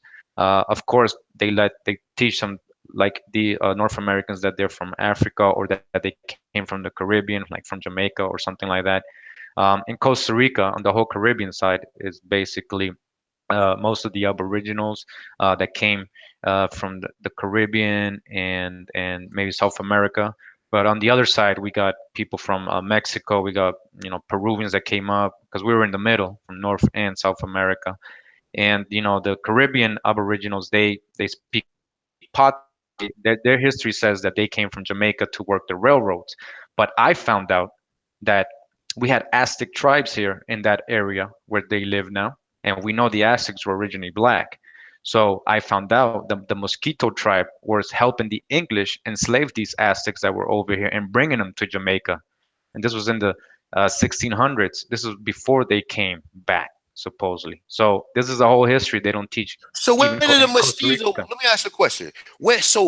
Where, like, all right, because look, we know when we go in South America, we can tell who don't belong there. We can look at people who got Asian features, because you got to remember the Pacific Island is kind of close to that island. Now you think about it. If you think about it real good, right? The Pacific Island, I mean the Pacific the Pacific Ocean is right there, like you said. Like, and I was thinking about that the other day when I was looking at when I was doing the study on Peru or whatever. I'm like, yo, Peru is right there on the fucking Pacific. Like, you can rock that all the way up into California, like the way it is. So, like, do you think a lot of the people, when you get these different cultures down there, we know the Spanish came there and we know they raped some of our people, but I'm not saying that. I'm saying I see people who look like Asians. I see Filipino people who look like fucking Mexicans and who look like a lot of these fucking Indians. You understand? When you look at a Filipino, sometimes you're like, hold up. They look just like them. See, I study phenotype. I look at this shit, man. And that's what led me to a lot of stuff that I've been coming up with, because I'm like, you know what? And there was copper colored people here. We cannot get that confused. But what I'm saying is, like, when you, from your research, did did a lot of these other, like you said, the mestizos and a lot of these other phenotypic, where the fuck did they come from? With the exception of the Spaniards. Well, the mosquito, the original mosquito or Aboriginal, so-called Negro, they did eventually, mix in with or the other, like you're saying, the Asian-looking Mongoloid people did eventually mix in with them or become them. But they were originally Aboriginal. A lot of them were actually Pequot. They were brought down to Providence Island, and from there they went into Honduras. They escaped and mixed. The English actually, some of the English escaped as well and brought them over because they had them as slaves, the Pequot. So What? much of the Pequot, We said the hold up. Spell that. What? Pequot, Pequut. Oh, you saying the Pequot? Yeah, Well, I'm sorry. I pronounce it as yeah. You could put Pequot.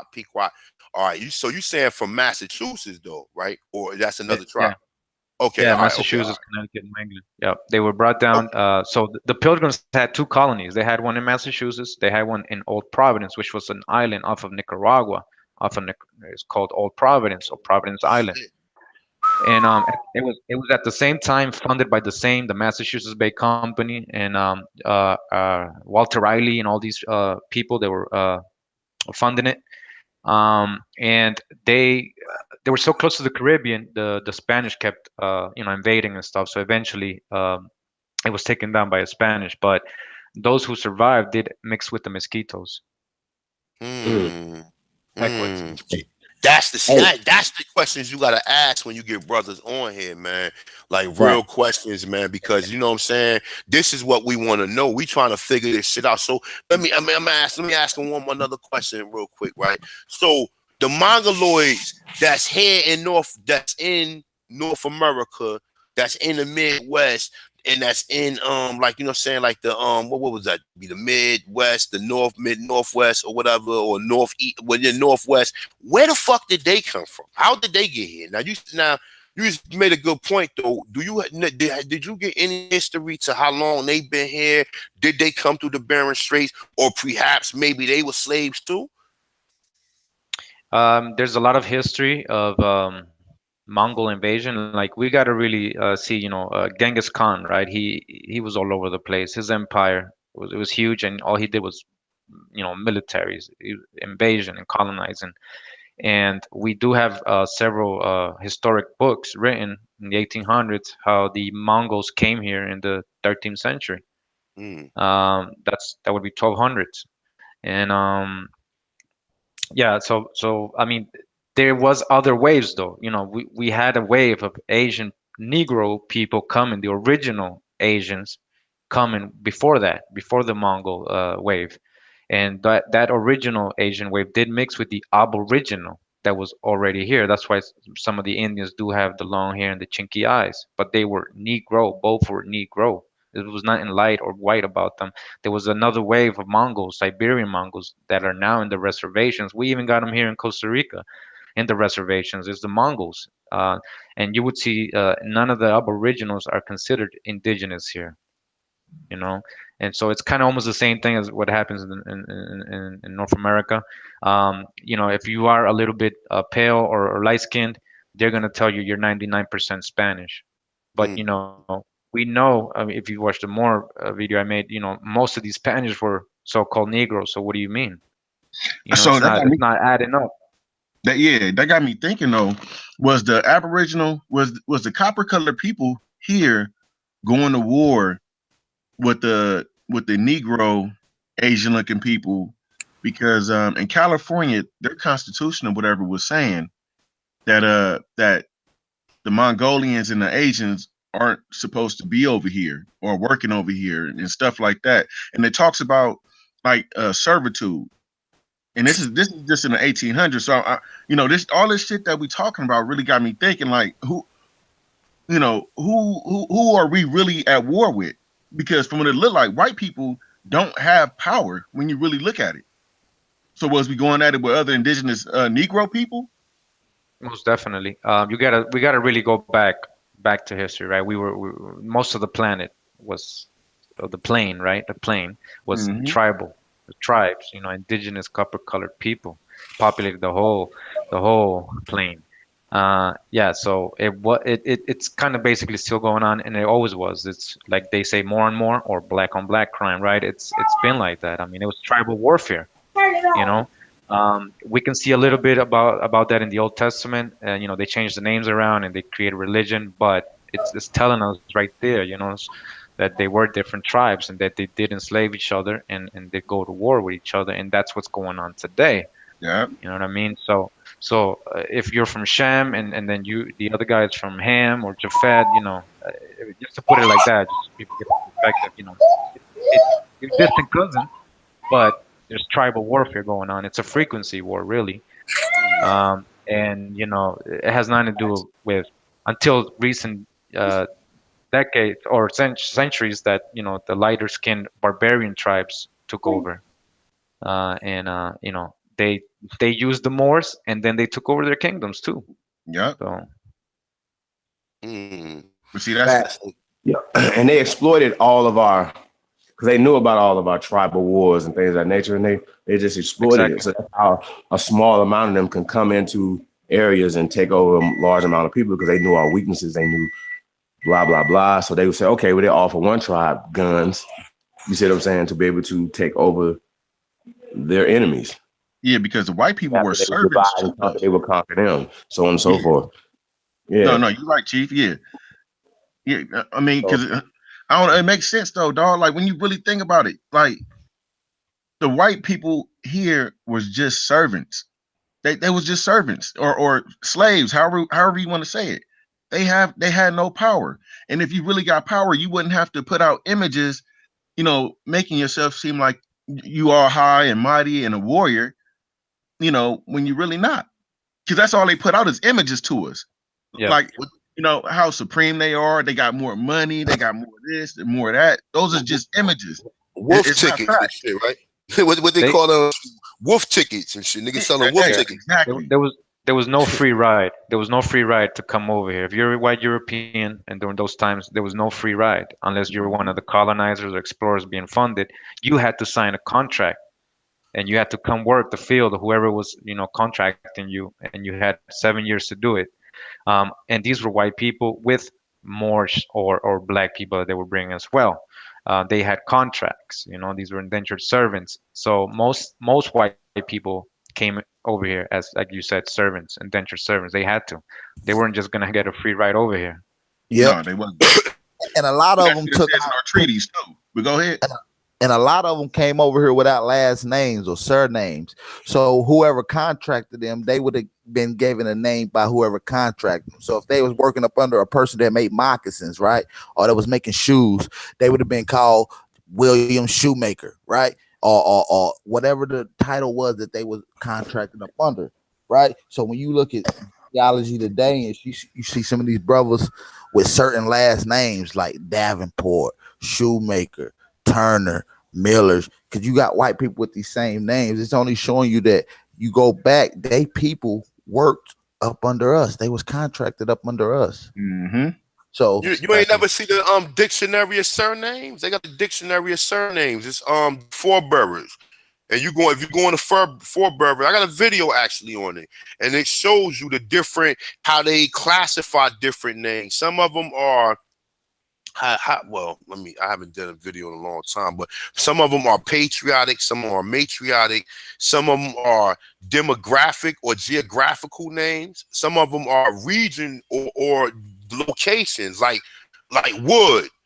Wood would be a location name. Brown would be, I forgot what term they classified that under, but you go back and check it out, though. It would be something definitely good. You can put your last name in and you'll see the origins, or you'll see, but you also got to understand that a lot of these words was indigenous words, and unless you study the history or study the language, you won't even know, like Washington. We know Washington came from Washington. Some people say Washington, which is from England. But no, I believe it came from Washington too. That's You correct. understand what I'm Because saying? our English is And, not the same as the English on George the Eastern Washington. Hemisphere. You're right. yeah. Yeah, the But original when you Latinos, the yeah. Aboriginal. Yeah. you say Washita, and you don't even know that. Like, and I was watching a show one day, right? And the European dude slipped up, and he told me he said George Washington was killed. And he said the real George Washington was killed on battle, and they replaced him with another George Washington. And when I said that, I said, what? I kept on. I said, hold up. I said, hold up. So then that, huh? No, go ahead, bro. No, but when he said that, I said maybe George Washington might have been a Negro. It might have been a Negro. A lot of them images that they show you with people with ponytails was Negroes. Yep. Because how did when Verrazano came over here, how did he say they wore their hair? He said some of them wore their hair in little tails. He said they had little tails, and they always show you George Washington with this ponytail type of hairstyle or whatever. And when the dude said, "Now this is just a theory. This ain't got no research behind it. Maybe someone went further, but it's just something I'm just throwing out there that made me like, It made me, because when they show you George Washington, they always show you him with a picture of whatever they call you, that so-called trader Moor or that so-called trader Aborigine, when it might have just been two of them together. Yep. You're right. You're right. So it's all psychological warfare. That's what people got to understand. I've been saying it. This is psychological warfare. It's not physical. It's psychological. They playing with your mind. Hey, think about this. When they show you true stuff, what's the Haitian Haitian what's the name Toussaint? When they show you Toussaint, how Toussaint have his head? When they show you what's my man name we just talked about, the one that got sent to Sierra Leone, how do he got his head?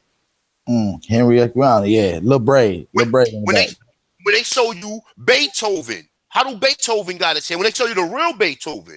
So when they show anybody who conform to this English or conform to the English, or remember the Aborigines, the English was originally blacks, because it's not making sense to me to where I believe that the Europeans that over there was bought there as slaves.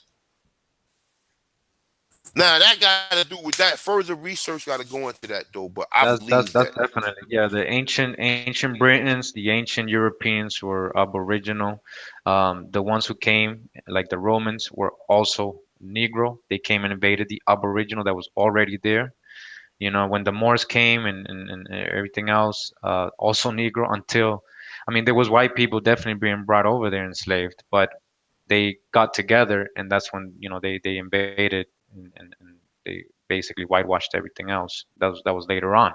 But before that, there was generations and tribes of Negro people in Europe, different tribes, different people in Europe, way before All right, the now, white tribes. let me ask the panel this, because I remember earlier we were talking about Moors.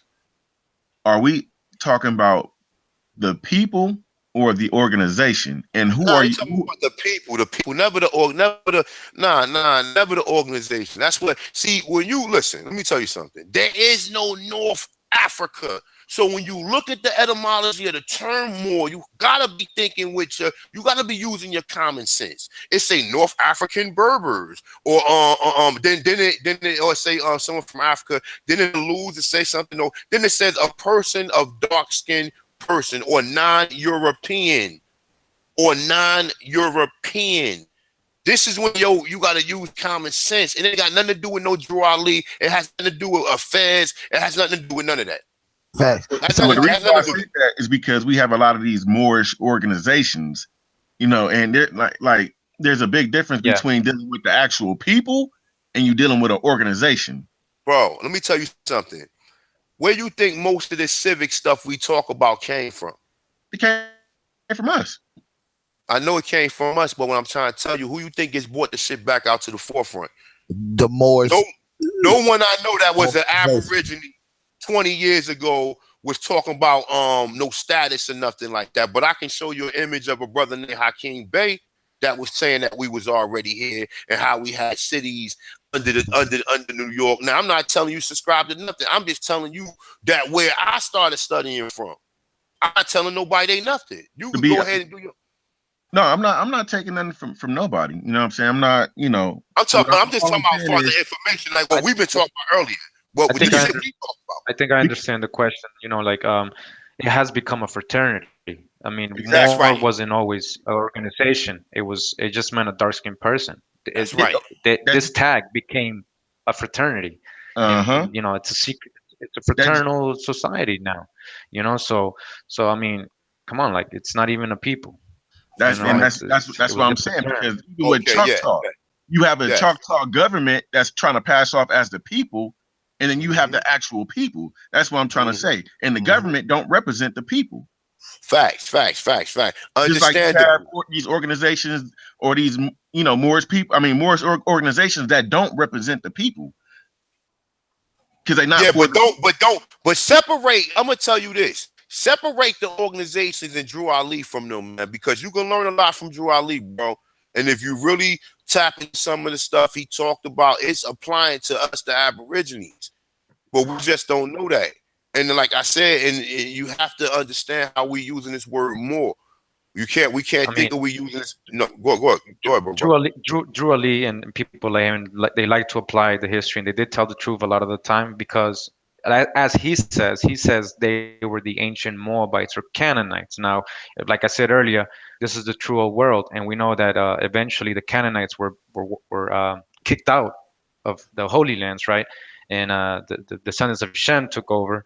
That means that you know if this was the place they got kicked out from, they when they came back they started spreading all their propaganda because they wanted the lot back. They wanted the land back. They don't want to share the lots. They want all the lots. If you look Mhm. at their maps, their perspective is Ham, Cush, Canaan, whatever. There's no Shem. There's no. They only claim in Ham, and this is the whole world. And they're calling the West, or they call the Western Hemisphere Africa, meaning Northwest Africa and Southwest Africa. That's their perspective. You know what I mean? Mm, So when they say you're African American, in their perspective, they know what they're talking about because they eventually, at one point, they called this side Africa when they were kind of like in charge and taking control. I mean, their own people that really go into it deeply, like Prince Bay. There's a YouTube video. He tells you straight up who organized the 13 colonies. And these were all Moors, more royalty Moors. And so, like you said, George Washington Black, if he's part of the founding fathers, then most of them probably were black, you mm-hmm. know, Mm-hmm. So because they never have straight any up, question. the history is That's there. how The you history know, is but that's there. how you know too. That's how you know the people who most of the people who conform was the people who was against the Aborigines. Now, in certain instances, because you got to also look at it like this, right? When a lot of these Europeans came, they immediately killed them. Now, the ones that they didn't, some of them they traded or they found some type of bond with them. But what happens eventually, what happened, like you said, a lot of them people was darker who we don't understand that though from the history. We don't understand, like when you read the 103 facts about the black Indians of the Western Hemisphere, he clearly states to you that there was European Moors as well as American Moors. But he's not saying that these are any, like you said, fraternal groups or people. They just um um descriptive terms of what we consider these people to be. Okay, But so it's not he said, necessarily their nationality. It's just no, Exactly. no, okay, no, no, it okay. ain't no Exactly. nah, Now, no, okay, now that's what I'm saying. Because you have these no, Moors, these no, other but Moors. don't pay attention to that. Don't. That's not that don't apply to you. That don't apply. That They don't, if they it don't they want apply, your let it lot, fly. man. They want That's your it. lot, so they want you to relate to them and say, okay, yeah, come into my lot and yeah, let's all claim this land. It's not their Okay, lot, man. so As soon as you go get down with their organization, Yep. subjecting yourself up under Morocco, then you're subject under them. That means your that's land is now their land. You that's what don't I know thought.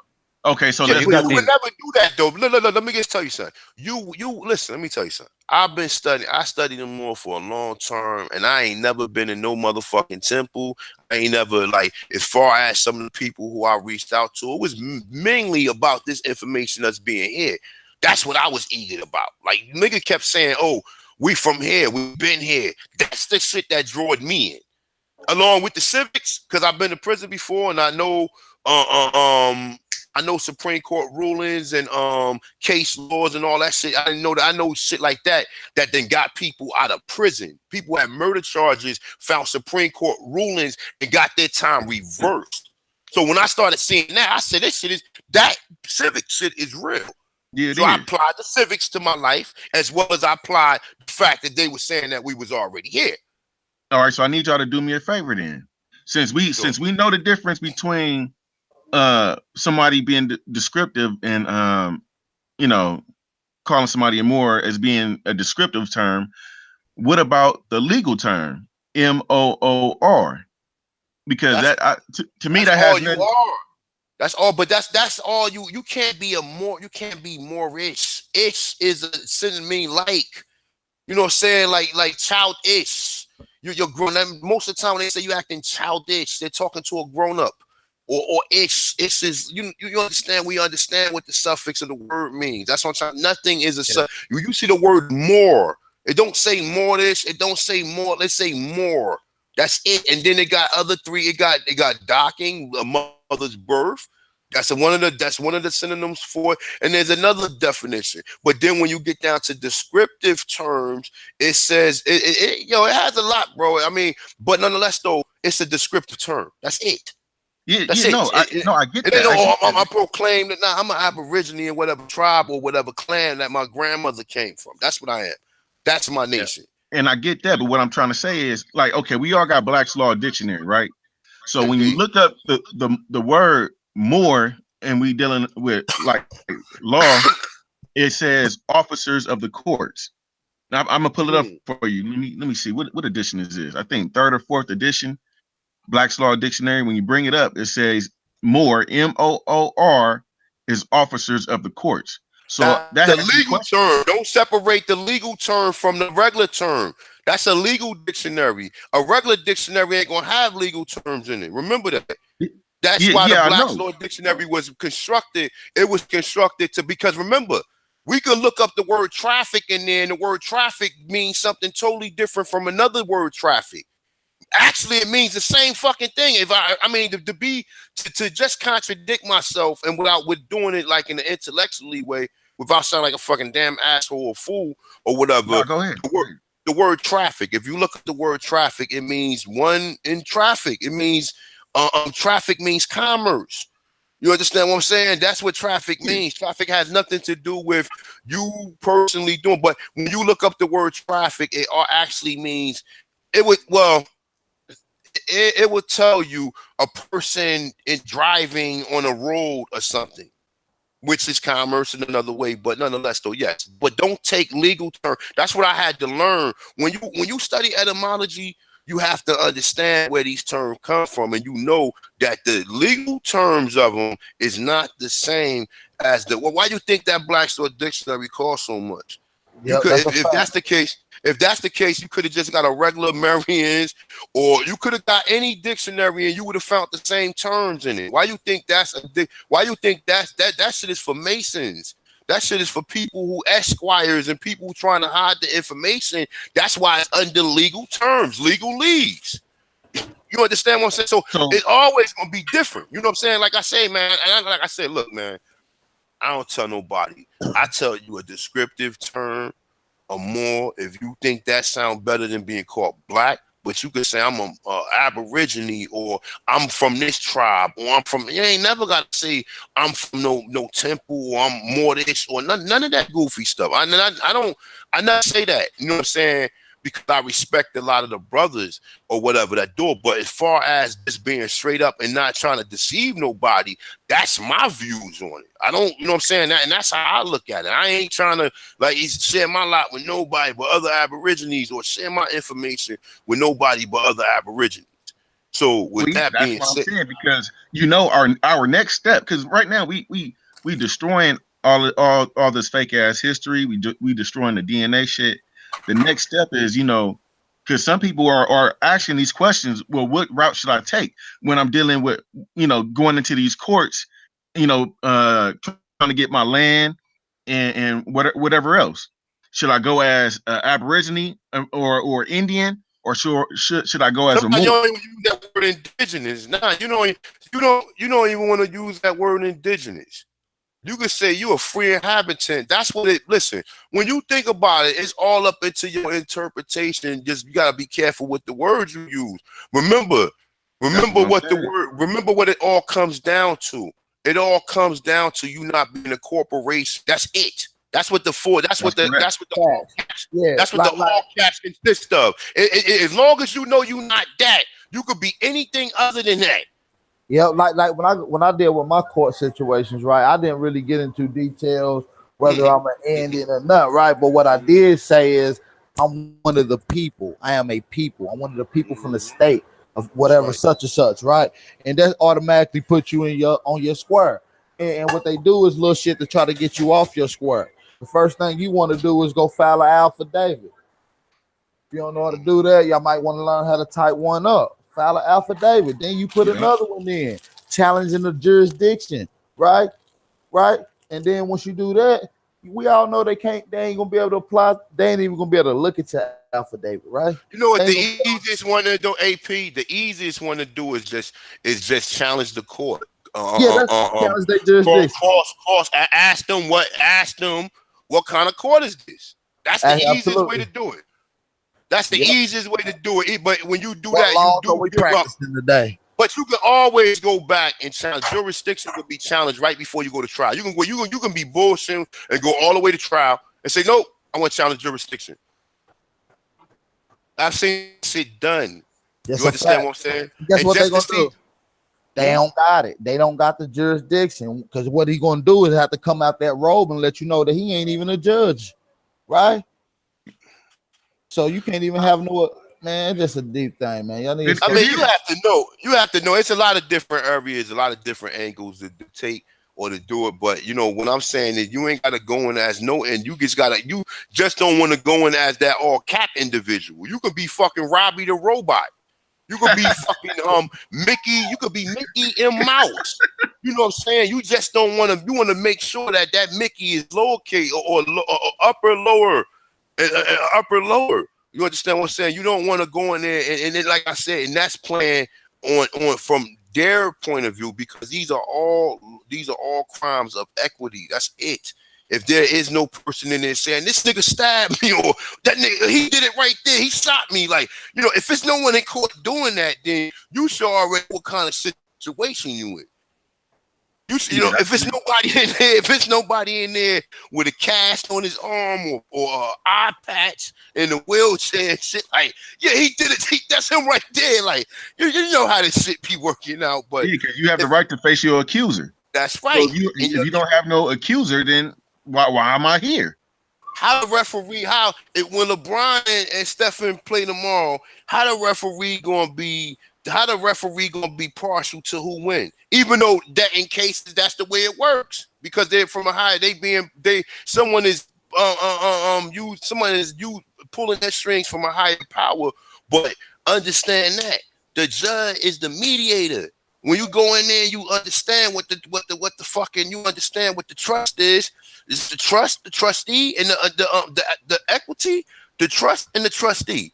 If I'm saying it right, I might be missing the point or whatever though. But Yeah, it all relates, man. You have to just understand all this shit. You have to really do the research on it. You ain't got to go in there. Like I said, you can go in there, man. Today I'm picking my name. I asked mother, can I change my name?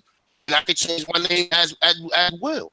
I don't have to fucking go. And this is when you really dealing with nature, laws of nature, and you stepping outside of the assimilation or whatever. But you asked my mother last night, my honor, can I change my name and shit? My mother said, sure, go ahead. I asked my clan mother, can I change my name? Today my name is Mickey M. Mouse. You understand what I'm saying? And real talk. So you're not this person on the no, absolutely not. Absolutely not. Yep. I mean, if you want to go in there like that, I choose just to send paperwork, go in there and do it like that. But And then this is tell why them, people should know business too. This is why we need to have conversations like this. In case you have land, property, cars, they could take your shit from you under your, I guess, your birth name. The shit, with the all caps on it. But if you change your name and you know how to operate within a system, you would know not to put your stuff in your name that's on that birth certificate. Do y'all agree or That's disagree? what the whole private is, man. Private is you a private person. You can produce your own goods and your own everything. I don't need to go to you. I don't need your social security because I'm a bit of stand on my own. If I Yep. get hurt, I didn't got a trust the way I'm able to go and go. I don't have to go and go get insurance. I can go get the insurance bond itself and place it on my vehicle, and then at the same time register my vehicle in my own name, Mickey M. Mouse, and you know what I'm saying? Real talk. I know I sound stupid though, but No, that's you the don't. way you gotta really look at it. You gotta really understand how simple it is, because understand all of this shit is an assembly. You just if you know kind of the rules assembly, you know that all of these are different spectrums. And even when we dealing with words like Moors and all that, I ain't none of that, because that's still a word that someone applied to you. Yeah, that's That's not correct. your original. That's not your original. We know. That's why I say, remember he said they call them blackamoors. We know this. You know what I'm saying? But I'm not sitting up there telling you that they were standing like me. I'm blackamoor. No, they was applying that to you. And then they slashed the word more and started calling you black. For all you idiots out there. They said, fuck it, you niggas, we gonna reduce you down to nothing. To a fucking to bleach. To Opel. So, you know what I'm saying? We're gonna reduce you down to that. You know what I'm saying? And we're gonna, you know what I'm saying? And that's where a lot of these terms from. We ain't gonna no longer call you copper or identify you by that. But you have to understand that though. But I yeah, don't. man. I mean, like I said, man, it's a lot though. Like real talk, I let other people deal with that. I don't really try to do none of the legalese or the law stuff or whatever, because I don't want nobody to think, oh, this nigga scamming, or this nigga selling nine. Because I'm not working for free. If I help somebody, I don't mind helping you or whatever. But some of this shit, you got to send paperwork off. You got to go to the post office and wait in line and shit. And I could be thumb wrestling with somebody from India. You know what I'm saying? During that time. So, like, I don't mind. Like, if you help your brother, I have no problem with helping my brother and sister. And most people know, most people comment. I always respond to their comments or whatever. Lately, I have not been kind of busy.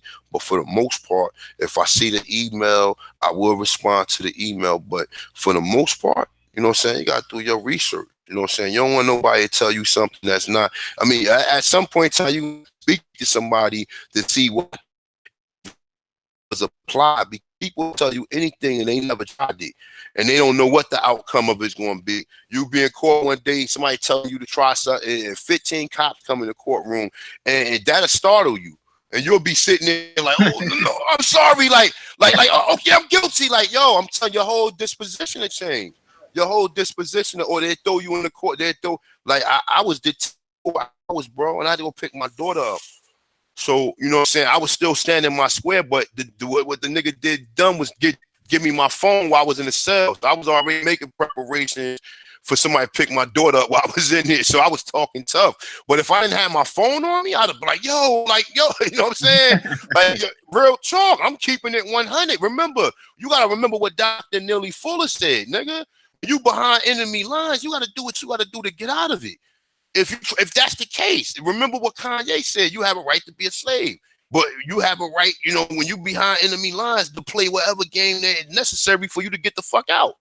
There's no right or wrong, like when it comes down to this assimilation. You understand what I'm saying? You pretty much like, man, fuck this shit gonna work. You know what I'm saying? And look, man, you know, but that's not the case. You understand what I'm saying, man? Yeah, You know what I'm yeah. saying?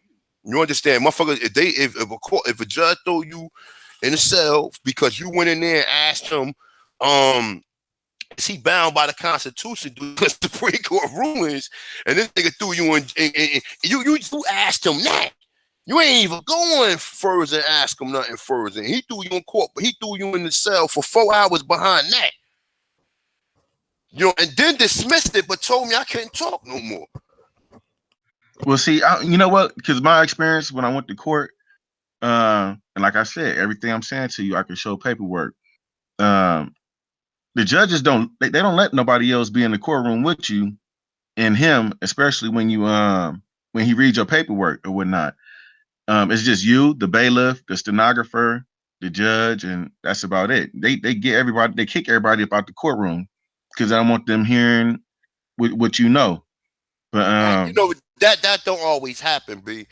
I done been in that don't always happen, my dude. That don't. I sat there and ran everything down in front of everybody in the fuck. I'm telling you, bro, and I'm just telling you from experience, man. In some cases, I have been in that situation. I'm not going to front. I have been in that situation, but most of the time, like if you file, it did also think about it like this too.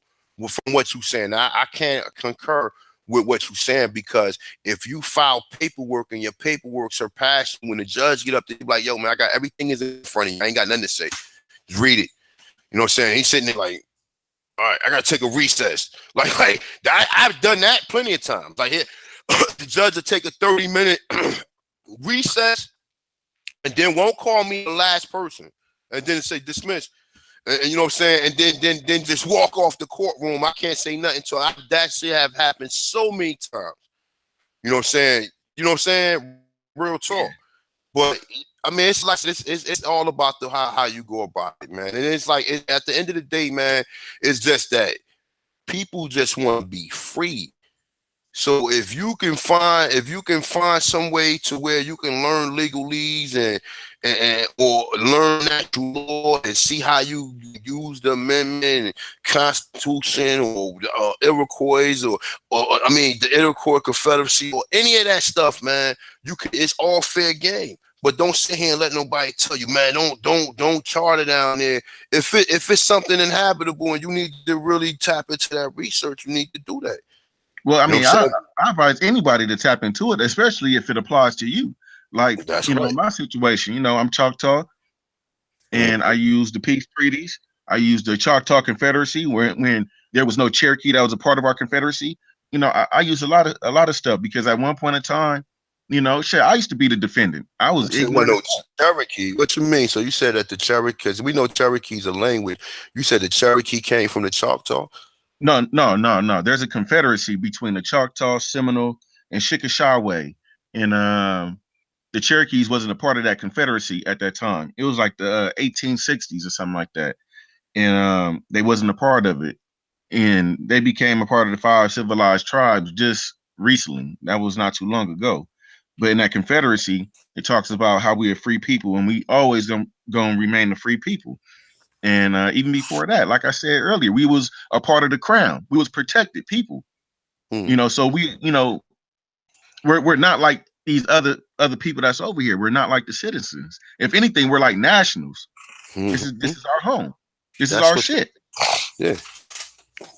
But if you don't know that, if you think you're a citizen and you're going to get up, go to work every day, and you don't understand that, then it's on you. And people been trying to tell you that shit for years, and you don't want to go ahead, and you rather come home and watch the usual, you know what I'm saying, some Love and Hip Hop or maybe some sports for the dudes, you know what I'm saying, and you don't take the time to even listen to an audio and educate yourself on these things, then what you think the overall outcome going to be?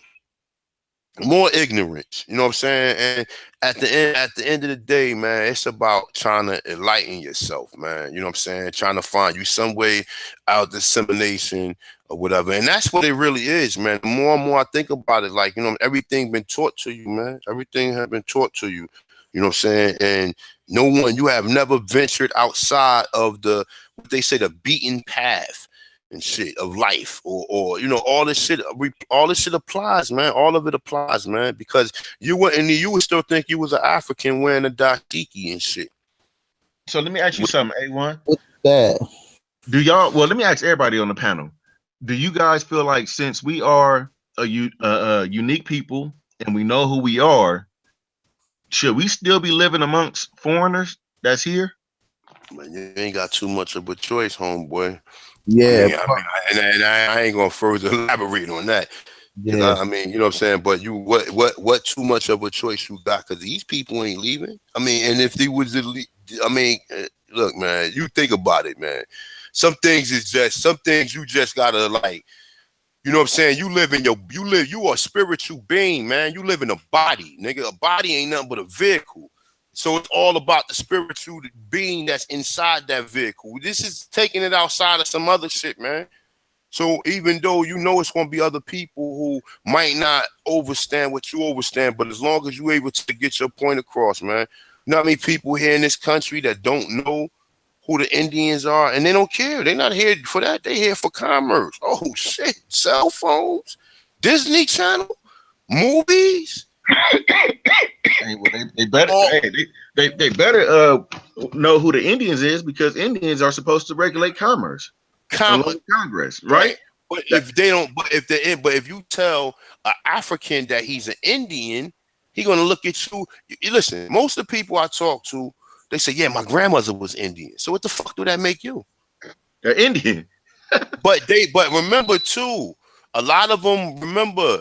It was a class system too, bro. They was only letting lighter skinned people after the 1900s. That was the story of the day. Oh, the light skinned person was the Indian. You will only get that every now. You would get that in certain families, but they wouldn't understand it because of you know what I'm saying. But I'm a kind of abandoned that statement because it was a lot of people in the South, like the Black Seminole, a lot of people in Georgia, that they was claiming to be Indians, and they was being lynched, man. And they was being told that no, you have to put color. You got to put color on your birth certificate. And they was putting color on there. They was voluntarily putting the information that would work against you and shit. They were like, you like, nah, I'm an Indian. Okay, you're colored. Okay, the same thing. It's pretty much like, and they using persuasion and shit at the same time. Like, oh no, it's the same thing. Yeah, same thing. Yeah, that's how they do now. And, what we got to understand is they hitting us with so many ways of deception. And once you get your goggles on, right, the sand ain't gonna get in your eye, right? So you can start to see shit for what it really is and where it really is. So we just got to start, looking at shit with our own eyes and absorbing shit, because they'll hit you with a term like colored and Negro, and they'll make it synonymous with African. Right, that's why this Pan-African movement is moving the way it is, because they using shit that we don't really look at, like the term Negro, slave, Moor. They making it synonymous with African. They literally rewriting history with certain descriptive terms that was applied to our people. You see what I'm saying? And I believe that. What, though? When you really do research and you really understand this shit, man, because okay, all right. I guess we Indians now. We all know we Indians and shit. You know what I'm saying? I guess at the end of the day, what's after that? After that, it's still other things of what you have to learn as an individual, man. You know what I'm saying? It's still, we ain't just here just to be Indians. That's dealing with the vehicle itself. Who are you as an individual? You know what I'm saying? And that's something you're going to have to always address. Well, okay, I'm an Indian, but who am I as an individual when I look at myself, or I have to describe myself for who I am, or what challenges am I trying to conquer, or, because okay, we letting people know, people awareness, or people understand, and people starting to, okay, but after that, you still going to have to find out, well, why do we do what we do to each other? Why do I hate on you? Because you got certain things. Why? It's still other mind states and other characteristics that has to be, you know what I'm saying, that you have to figure. Like, me and you might have two different, okay, we the same people, same tribe, everything, but I might be working on something totally different, trying to fix myself. You might be working on something totally different. Facts, but it all is in contribution to the whole. So long as we play our part with ourselves, because it all starts with self. Exactly. That's correct. Understand and get yourself understood. You can't get nobody else, and you can't expect nobody else to want to even learn, because you ain't yourself. So that's what we got to do, man. That's like Aboriginal power might be good at business. A1, you might be good at teaching history. I might be good at law. You know what I'm saying? Chief might be good at, whatever he's good at. We're all doing something individually, but we're bringing something to the table. That way we can all benefit from it. So I think that's kind of what Aboriginal power is saying. That's what you're supposed to do, though. That's what you're supposed to do. Everybody think of it like this, right? You see how all, like, most of the Indians and most of the Chinese people, they into technology. They into technology, but without gadgets and technology ain't gonna work. If you give a motherfucker, if you give them same people who do technology some damn seeds and some dirt, they don't know what to do with it. You Facts. understand what I'm saying? You always gotta know what resources is needed for you to maneuver on this plane. And That's all it is. right, and that goes in the part of being self-governing, and the reasons the word self-governor, self-governing is so important is because you are in possession, you are in control, you are the head, right, governing. And when you look at political constructs, like when you see anywhere as a government or a governor, right, that lets you know that that's the country.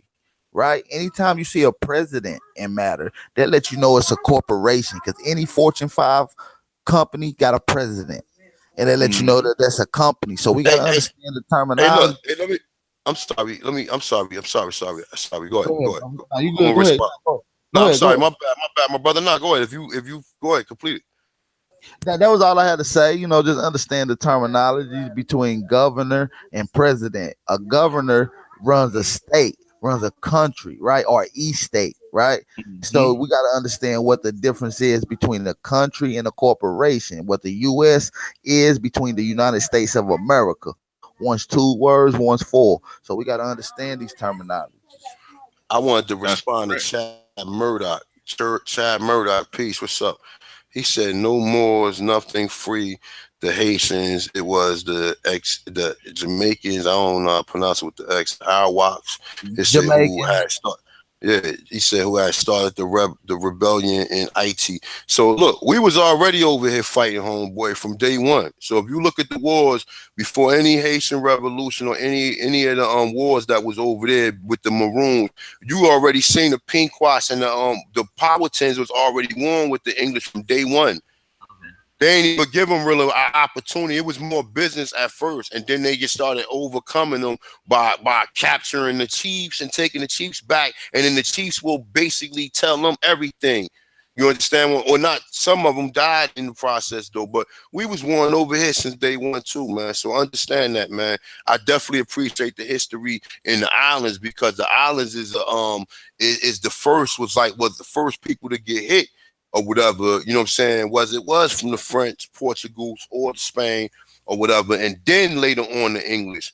But yeah, man, I mean the history here, man, is definitely is like it's some serious shit, bro. And I'm gonna tell anybody and definitely embark into it. I don't know what area your expertise is, or whatever, man. Just do your research, man, I because mean, even if you get to when the Soto came and some of the wars that took place that they very rarely talk about with the Shawnee Indian, right, and what they call the Creek and the Choctaw. You know what I mean? They fought them off a couple different ways, right? It was only Yep. when they left and got exposed to the sicknesses they came back and just took over the lands that wasn't inhabited no more because they had died out. They didn't win no war. We whooped them every time, right? And to add on to what you were saying, we went against the Spanish, the French, and the English, and they was all servants. They was serving us because we was later on we started protecting them. But then, like I said, they were servants to us, and it's in our history, in the Choctaw history. We was whooping their ass. Even the Dutch Afrikaners that came during the time period of the transatlantic.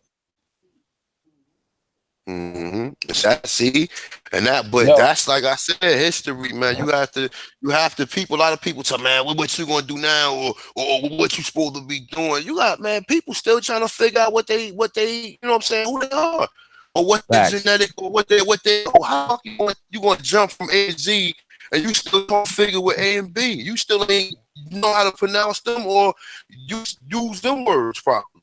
So, and that's what people always do, man. You understand, man. This is life is a marathon. It's not a sprint. So everything that comes through the marathon, whatever cramps and shit, you might get a cramp half a mile. You might get a cramp as soon as you start running or whatever. You gotta somehow nix that shit off and continue. That ain't gonna be the end of the race, is it? But you got a cramp and shit. That's how you finish. Exactly. Now you come back and you keep it moving. So first you have to teach people, man, because you got so many educated fools or whatever. And these people will persuade you to not even believe in what you're supposed to be believing in. They will persuade you, bro. I've met people who's educated. We sit there and have a debate. Well, not a debate, a personal debate when we opposing of each other's views or whatever. But for the most part, you sit up there, you hear people when they refer, oh, man, I've been to school. Now, don't get that fucked up when I was talking about the Armored Rock Squad, because them niggas is pseudo. They don't really know how to give.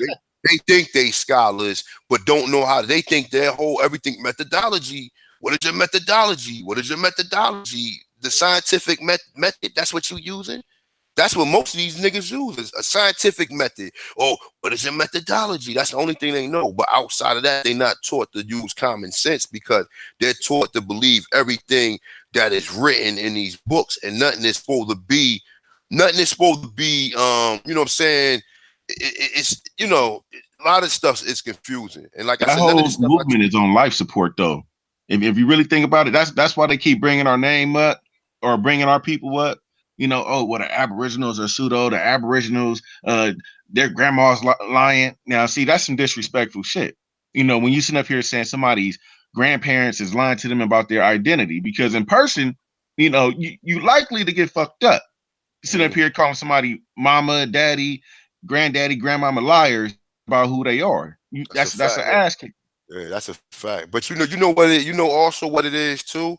What it is the fact that a lot of them are scared, because they like, damn, like, where do we go from here if the information turns out to be like that? Now, like I said, me myself, I really don't care about the debate, but guess what? It might be 3 or 4 people on there that might say, you know what? Damn, that brother said that the Peruvian pyramids are older than the pyramids in Egypt. That either he is the king of pseudoism, or he telling the fucking truth. Because I have never heard that before. You understand what I'm saying? That's how you have to look at it when people make claims. We make claims, you have to look at it like, okay, so you mean tell me there was somebody stupid enough to write about this shit that I just spoke about?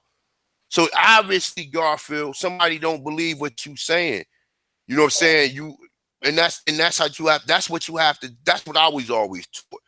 You learn that in Scooby Doo. When they don't see, kids don't watch Scooby Doo no more. You know what I'm saying? Kids don't watch Scooby Doo no more, or whatever. You've been red herring, and you don't even understand like what they teach you what a red herring is in college, bro. You know what I'm saying? Real talk. Even though a red herring is a fish, but it's also a deceptive term, or deceptive.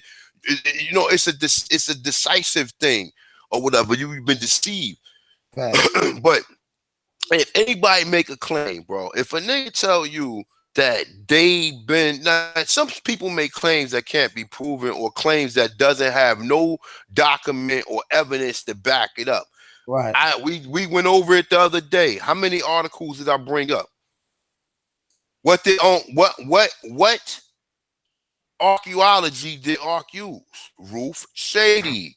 We use the Smithsonian Institute. The Smithsonian Institute said the pyramids in Peru dated 5,000 years. Brother Onk said 2,600 years, and he forgot to put 2,600 BC, which they were still older than that. 2,600 BC plus 2018, do the math, 46 something, 4,618, 4,600 somewhere, whatever. So the Smithsonian Institute said, Ruth Shady said they're 5,000 years old. Yeah. So, I got people who try to clown me. Oh shit, he got you. No, touche. No, he didn't. The claim itself was a statement. Facts. And you can find several different articles about other things, like even some of the Mississippians, right, and some of the pottery and the archaeology that they found down there, right. They even say several different archaeologists say that the pottery matches some of Olmec pottery. It's almost identical. Yeah, and the Mississippian people don't even touch on that. That's why I say it's a lot of research that got to be done. It really is. It really language, culture. You know what I'm saying? More history. Like, okay, at the end of the day, okay, you're an Indian. Okay, you doing your ancestry and everything. But guess what?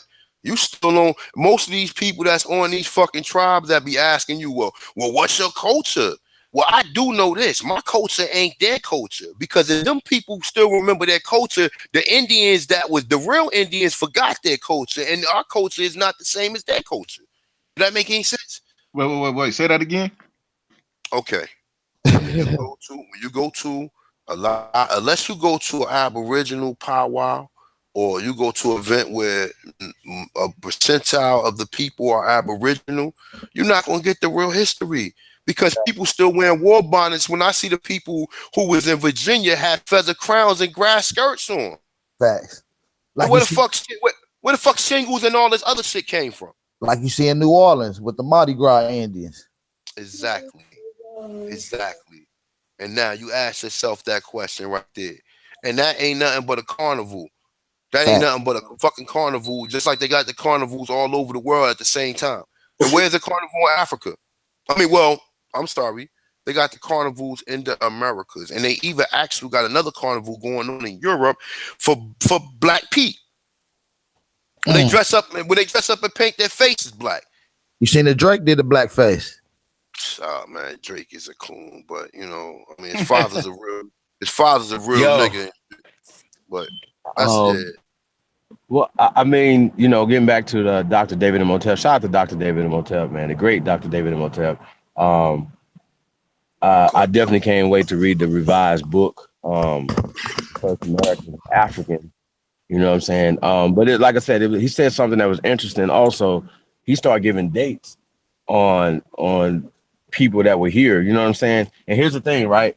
They try to confuse us, not Dr. David Imhotep, but a lot of times when they're telling us this information, they're giving dates and they're saying archaic humans, paleo humans, things of that nature, right? Then they start talking about Homo sapiens and all these different things to distract you away from these are just black people here.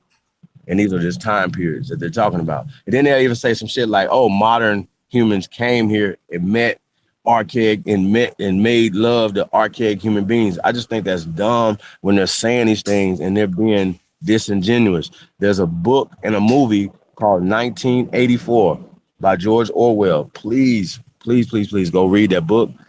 It's better than the movie, but the movie's good. The book's better, but it just breaks down. And you'll see when these dudes are doing, you'll be like, yeah, he just did double speech. It's a tactic that they do on purpose. That's why I be wanting to slap shit out of them, because you're doing this on purpose. You're misleading the people on purpose. That's what you're doing. And that's why I get hostile in my comment when I'm dealing with these guys, because they act like we're dumb. And the people that follow them are dumb. Shout out to all the people that are in the chat rooms. You all are leaders. You guys are check us when we say something that we don't say the BCE, or we say something wrong. You know what I mean? You guys will say, yo, you know what? Hey, Chief, that's not right there. So shout out to y'all for that, man. And it's just crazy to me, man, that people are just yes men and yes ma'ams. That's all they do. They just listen and say, oh yeah, that's right, brother. Yeah, that's right. There's no fact checking going on. You have to have some fact checking. And that's why I like about the Dr. David Imhotep. When we challenged him on some of the things he said, he didn't buck dance. He was just like, yeah, you're right about that. Or yeah, I will make those adjustments, and at least in my mind, you know what I'm saying? That's a measure of greatness right there. As from, you know, if you're a teacher, when new information comes, you adjust your teachings or whatever to take it to the next level. That's what we're here for, man. Not the dumb shit. And these niggas just keep teaching dumb shit, and that's a problem. Listen, when y'all hear it, you be ready to fight. Like, yo, bro, you are lying to the people right now. Yeah. And that's a problem to me. That's a goddamn problem. Like, yo, there's nothing that these morons say that is true. It is a goddamn lie, period. And that's why I get hot, because listen, you mean to tell me y'all gonna listen to a 4-hour show of niggas lying to you and telling you some shit that they might not know, that maybe it's not true, probabilities? Like, yo, less than 1% is not 100%, dude. Where you get that from? Well, it's 100% of the 1%. Hey, when I heard that, bro, shout out to Wuja, man, but you're pseudo. AKA Ampu, you are pseudo, nigga. Fuck that, man. No, you're not gonna tell the people, oh, he's gonna say 1% when you know that Dr. Rick Kittle said it was less than 1%. Not all this 1%. And then you said 1% is a 1%, 100% of 1%. Really, you're gonna say that? 1% is who just said 1%? It was a 1%. It's 100% of the 1%. I'm like, yo, did he just say what? Did he just say that? And they act like they're trying to act like we don't know what we're talking about, or because you don't know how to pronounce words, or you don't just want to just make it plain. You want to come up with all the scientific terms, you know what I'm saying, for these things. They don't even like listen. When somebody say something I don't understand, I just ask them to explain it to me. And I've noticed that they never can explain it. Listen, You're just reading fucking articles. You niggas are not no fucking DNA experts. So that's not cool, man. No, we're not gonna allow this. We'll to the family. All you gotta do is shut that shit down by asking them. Just ask them, whose DNA sequences are you using? They don't even know what the fuck that means. So just ask them, whose DNA sequences are you using? They're not gonna be able to tell you. But I'm glad y'all going at it with them because they playing with our livelihood. They playing with our lives, period. For those who don't know, who might not know who they are, they playing with their lives. Right. This shit is serious.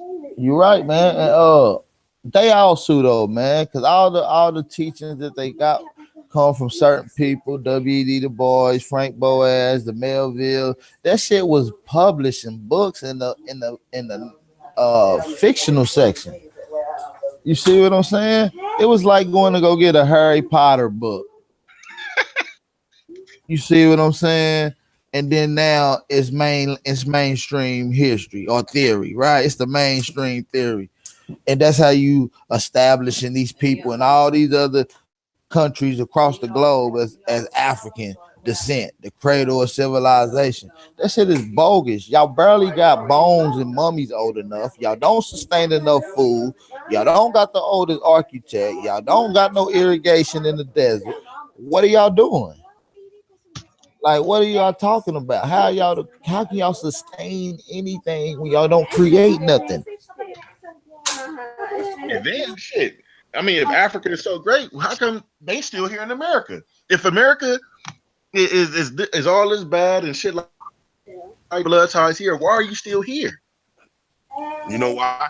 Because one of them motherfuckers get chased by a rhino.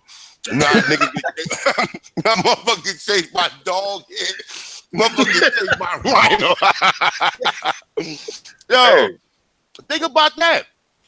Motherfucker rhino chase your ass. You like, man, I ain't going back over there. I'm getting the fuck out of here. You right. They can't even really just go take a good dive in their lakes because they can really get ate by a hippopotamus or some shit like that. You know what I mean? You see a cheetah on your Mercedes and shit like, yo, what the fuck? Come outside, see a motherfucking cheetah sitting on your car and shit like, yo, man, fuck this shit, man. I'm getting out of here. As soon as Unc see that, Unc gonna fly back to Texas. I mean, wherever he from. Yeah, they frauds, man. And I just can't wait till y'all just pull a plug on a life support because this is what's stopping us. All this bullshit talk, like Chief said. All this African talk. This is what's stopping our people. Have our people confused and shit. I can't wait till y'all pull a plug. Yes, I will. Shit's already poor. They done did it on themselves by not even teaching them information. All they doing is trying to scrounge up every little bit of income that they got because they can't just reform the information because they'll lose income. They got too much invested. You see what I'm saying? So, we going to just keep putting pressure on them and hopefully they'll, you know what I mean? It'll just keep spreading. It's like a wildfire. But I don't know if y'all seen on Sean Netter's little channel, he was interviewing some dude from London. And it was some real shit he was saying, the dude from London, because the dude from London was getting on their ass too, and he was giving a shout out to us Aboriginals and shit. Yeah, saying, a couple months ago, right? You seen that? Yeah, it was dope. Yeah, it was dope. It was actually dope. Yo, man, shout out to the Running Man, aka Garfield, and the Dagger Butter Knife Squad, Pseudo Squad. Listen, man, they could do an 18-hour live stream to try to debunk anything that we're trying to do over here, but they can't do it. They never produce any evidence to do that. You know what I'm saying? And that's why I could watch this and I'll be like, okay, well, I'm waiting on you guys to debunk anything, to come up with something and say, oh yeah, hey, look, we debunked Dr. David Imhotep's work right here. You know what I'm saying? And they never do. And I think that's what's interesting, that they're just talking. And I think that they feel that they could just talk us away. No, you're not going to be able to talk us away. You're not going to be able to talk this truth away. That's the problem. You can't talk this away, y'all. Y'all try to talk away the flat earthers, like, and try to put us in the category of being marginal. You know what I'm saying? Anything that you teach is on our land. Anything that was built is on our land. So we're taking pride of being just Americans, bro. That's all. That's it. And we're This going is a for power. relationship. Yeah. We're just going for power, man. I don't know if you guys are talking about black power, black power. Well, show me something that you're teaching that is going to gain us power. That's it. That's all. I want to know what are we going to do to gain power. And then for anybody that's teaching, you know, I don't teach. I teach from a power perspective, right? So if I'm Haitian and I live in America, in Brooklyn, right? And I'm paying taxes here in America, whatever, right? I can't say, oh yeah, you know what? It's Haiti. You know what I'm saying? I'm gonna teach from a Haitian perspective. You know what I'm saying? I just think that's kind of weird how, you know, you guys are doing that. You know what I mean?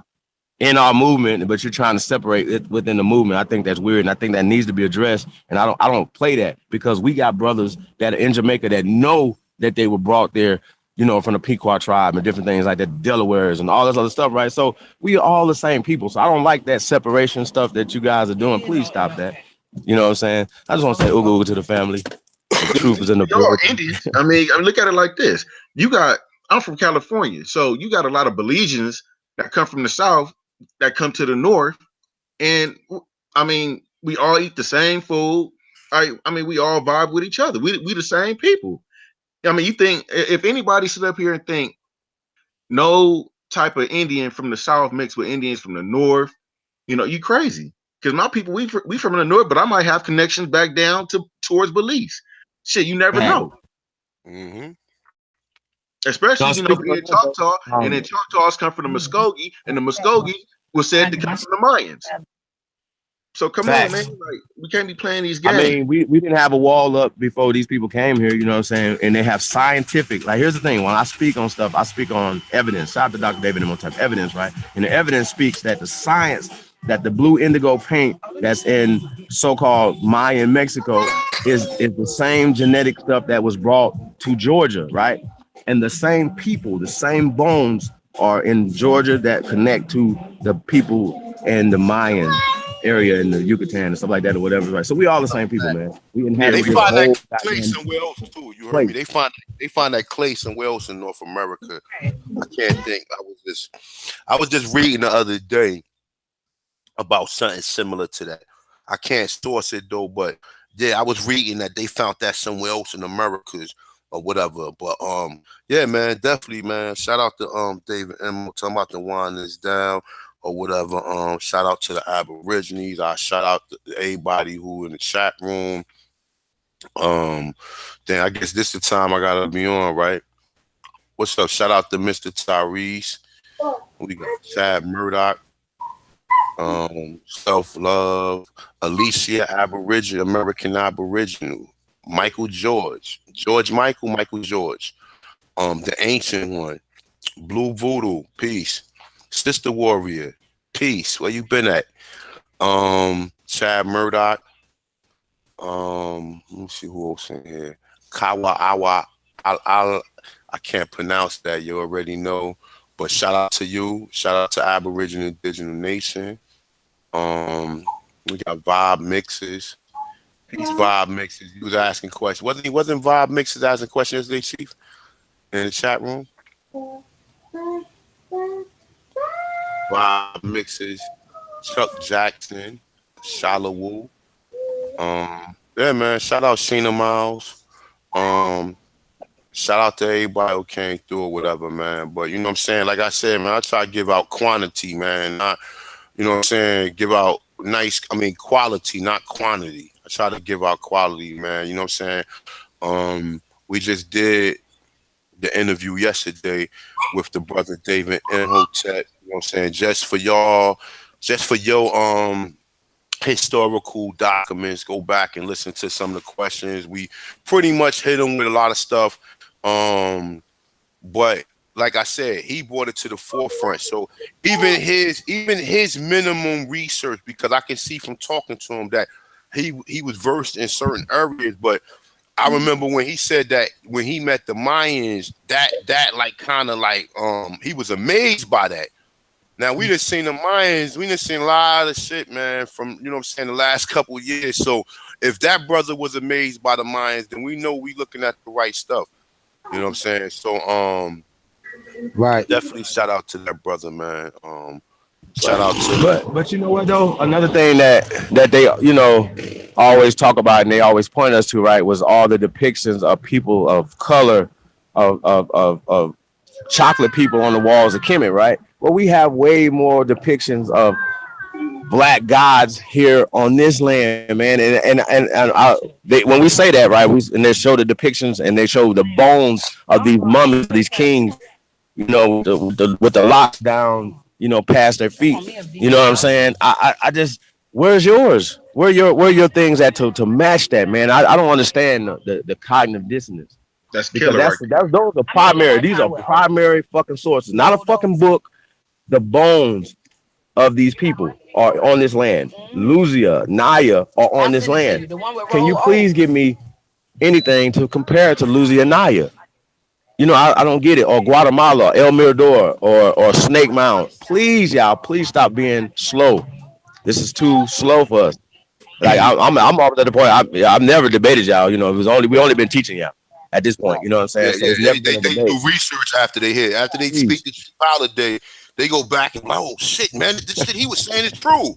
Like, oh man, but it's scary to come back and say, oh man, Chief, man, my bad, man. You right, you been right the whole time. No, you niggas been wrong and super pseudo and agents the whole goddamn time. And instead of just saying, you know what, y'all right, man, come back to the table. Shout out to the people that have done that, right? But the ones that haven't done that, you're being disingenuous. And you're really acting like agents right now at this point, because goddamn, you have roots. You got Kunta Kinte and Rick Kittles. Come on, man. And then they'll be like, oh, you ask them like, oh, you gotta get the right DNA test. So this is how dumb they'll be. They'll tell you that you got to get the right people, and then you ask who the right people and be like, well, Rick Kittles. Well, I mean, like, oh wow. So then you understand, and you go through his information, and you see that he's not even the one doing the actual test. He's like the front man. He's the goddamn front man for this white company. Y'all, are y'all serious right now? Stop it. Please stop it. Go. Wait, that's not Rick Kittle's company? Man, it's not. He's not. Yo, most of these Negroes who got organizations don't own none of it. So y'all already know you know the story. You know how it go. You know how the story go. Oh my God. So how well, they keep passing it off like this is his company. Like, bro, I don't when you think BET Black Entertainment Television was ours? Oh no. Of course not. But if you're an ignorant Negro and you don't know no better, you would. Yeah, you're right about that. Man. You're right about that. You'll be debating people about yo. It says Black Entertainment Television. Right. White person, you'll be debating people on this shit. But what I'm saying is, if we really don't know what black man have ever, Jay-Z owned what? He owned just as much as percentage of the nets as the DNA test come up, 0.1% of the nets. And look what they did in Brooklyn. They made all them people sell their houses for trinkets or whatever, and then they build the motherfucking stadium and shit. And the people got to move. Or whatever, but yeah, you know what I'm saying? Like I said, man, don't nobody. Anytime Chief is 100, anytime you see any of these people who be masquerading that they are, you know what I'm saying, that they are the front man of these companies or these CEOs, then you gotta be questioned. You already know. That's COINTELPRO number. That's rule 101. But no, my thing is the niggas that y'all that's coming after y'all is pushing his bullshit. This DNA nigga Rick Kittle's bullshit as if that this is his company. He do the testing himself. That's how they portray it to the public. They was mesmerized when they spoke. Where's his lab at? You gotta ask all these questions, right? Where's his lab at? How long you been doing these things or whatever, right? But like I said, though, we can start a company and call it AsianAncestry.com, right? We can, and we can find a company to that in Asia that's getting a different test or whatever, and we just start matching people up to those things. It's simple as that, and that's what they're doing.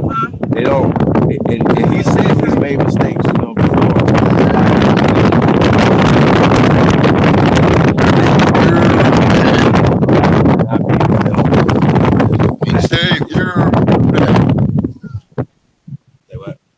Damn, Somebody got mad wind in the back, man. Yeah, whoever. I mean, that was you, Chief. Go ahead, say. Get the rest of that out. We ain't hear the last part of it. Oh yeah, no, I don't know, man. I just say this, man, that these DNA tests are for entertainment purposes only, and we're gonna keep banging on that too. We're gonna show more. Bring out the experts, maybe the cost, and maybe Yeah. I could, yeah, Chief is, Yeah, you can't hear him yeah, out there. we ain't got But him. nonetheless, though, y'all pretty much get it, man. The DNA is some damn scam, and if you want to go ahead and send your money and be entertained, you might as well go to fucking what's that? The Soul Circus. You might go to the Soul Circus or whatever and be you know what I'm saying, be entertained, man. Because at the end of the day, they ain't gonna do nothing. They ain't giving you nothing but a small percentage. And even he tells you that his damn self. He said, "Well, this is just a small percentage of your DNA we can explore or whatever." So you be like, "Hold up, what? What what the fuck is 0.1%, man?" Like I'm serious. Like honestly, what is 0.1%? What the fuck is that going to tell you anything of? So I will imagine what the other 99% of your the other 99.9% of your motherfucking DNA. Cause that's a fucking tenth of a second or tenth of a whatever you want to call that. You know what I'm saying? So for him to sit there and tell people that, and then people be like, yeah, what Isaiah Washington was doing, Chief.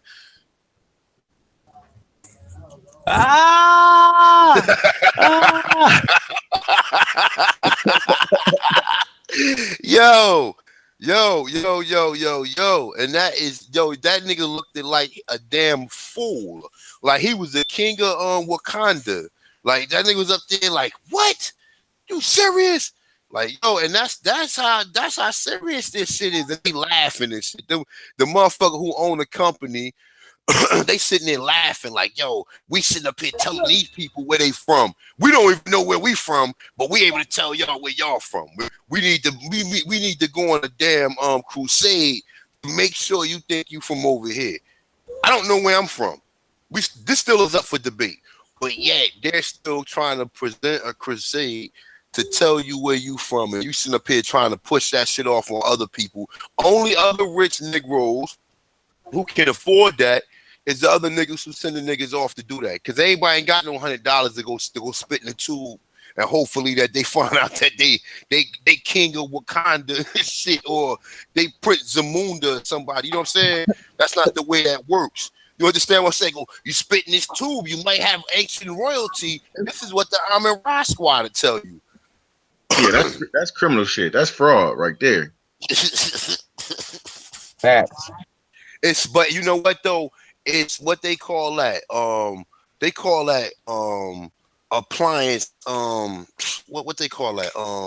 Self-applying. Like you doing this. This is you complying. You willfully complying to this shit because you've been sitting here. Because instead of you sitting here, brother told you was an Aborigine. You go all the way around your elbow to touch your thumb instead of go right across your finger to touch it. So at the same token, when people tell you, or people who done research and see images of people who look like Negroes, who they was telling us were slaves, got the same shit on that Indians has on, then you will sit back and you'll be like, oh my God. And I see more. And I see more images and more images and more images. That's a fraud. Yeah, man. So so with that, man, I'm about to stop this broadcast, man. But definitely shout out to everybody on the panel. I keep the panel on the back check going on for a couple minutes, but definitely everybody on the panel. Definitely peace to everybody that came out. Peace to all the day oneers, all the people who've been coming through for the information. People who stuck by me. I definitely appreciate y'all. And I know it's been a crazy quest, but there's still more. There's still more journeys to go out there and find out who you from, more stories to hear, more history, man. Everything that they hiding is your history. So you have plenty of work to do. You know what I'm saying? I mean, and outside of your own your own life and your own studies or whatever, just make sure you have time to really take care of yourself and figure out who you are, and don't let people like from the Amin Ra squad, you know what I'm saying, and Brother Garfield, the cat, tell you that you're African when there's no such term as the African. And anybody with any common sense knows that. You know what I'm saying? So with that being said, peace to the Aborigines. Y'all brothers want to say peace to let everybody know. Yeah, Peace to I just want to say, appreciate you letting me come on your panel, brother. It's always a pleasure. And to the chat, much bliss to you all. We all we got, y'all. We all we got. So let's keep it rocking, y'all. Support each other.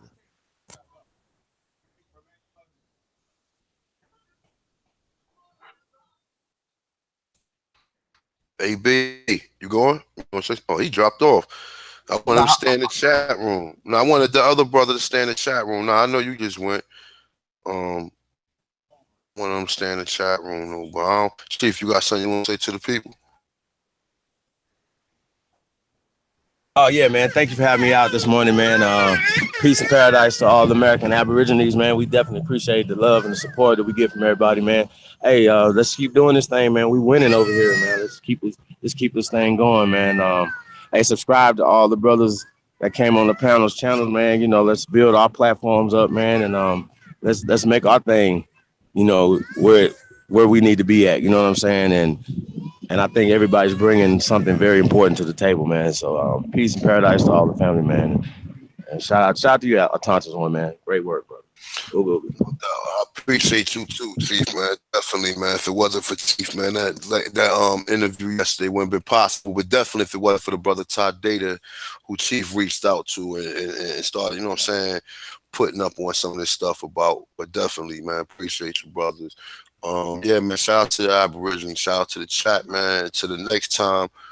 So Time Bill, whatever, man. And you guys already know how it goes or whatever.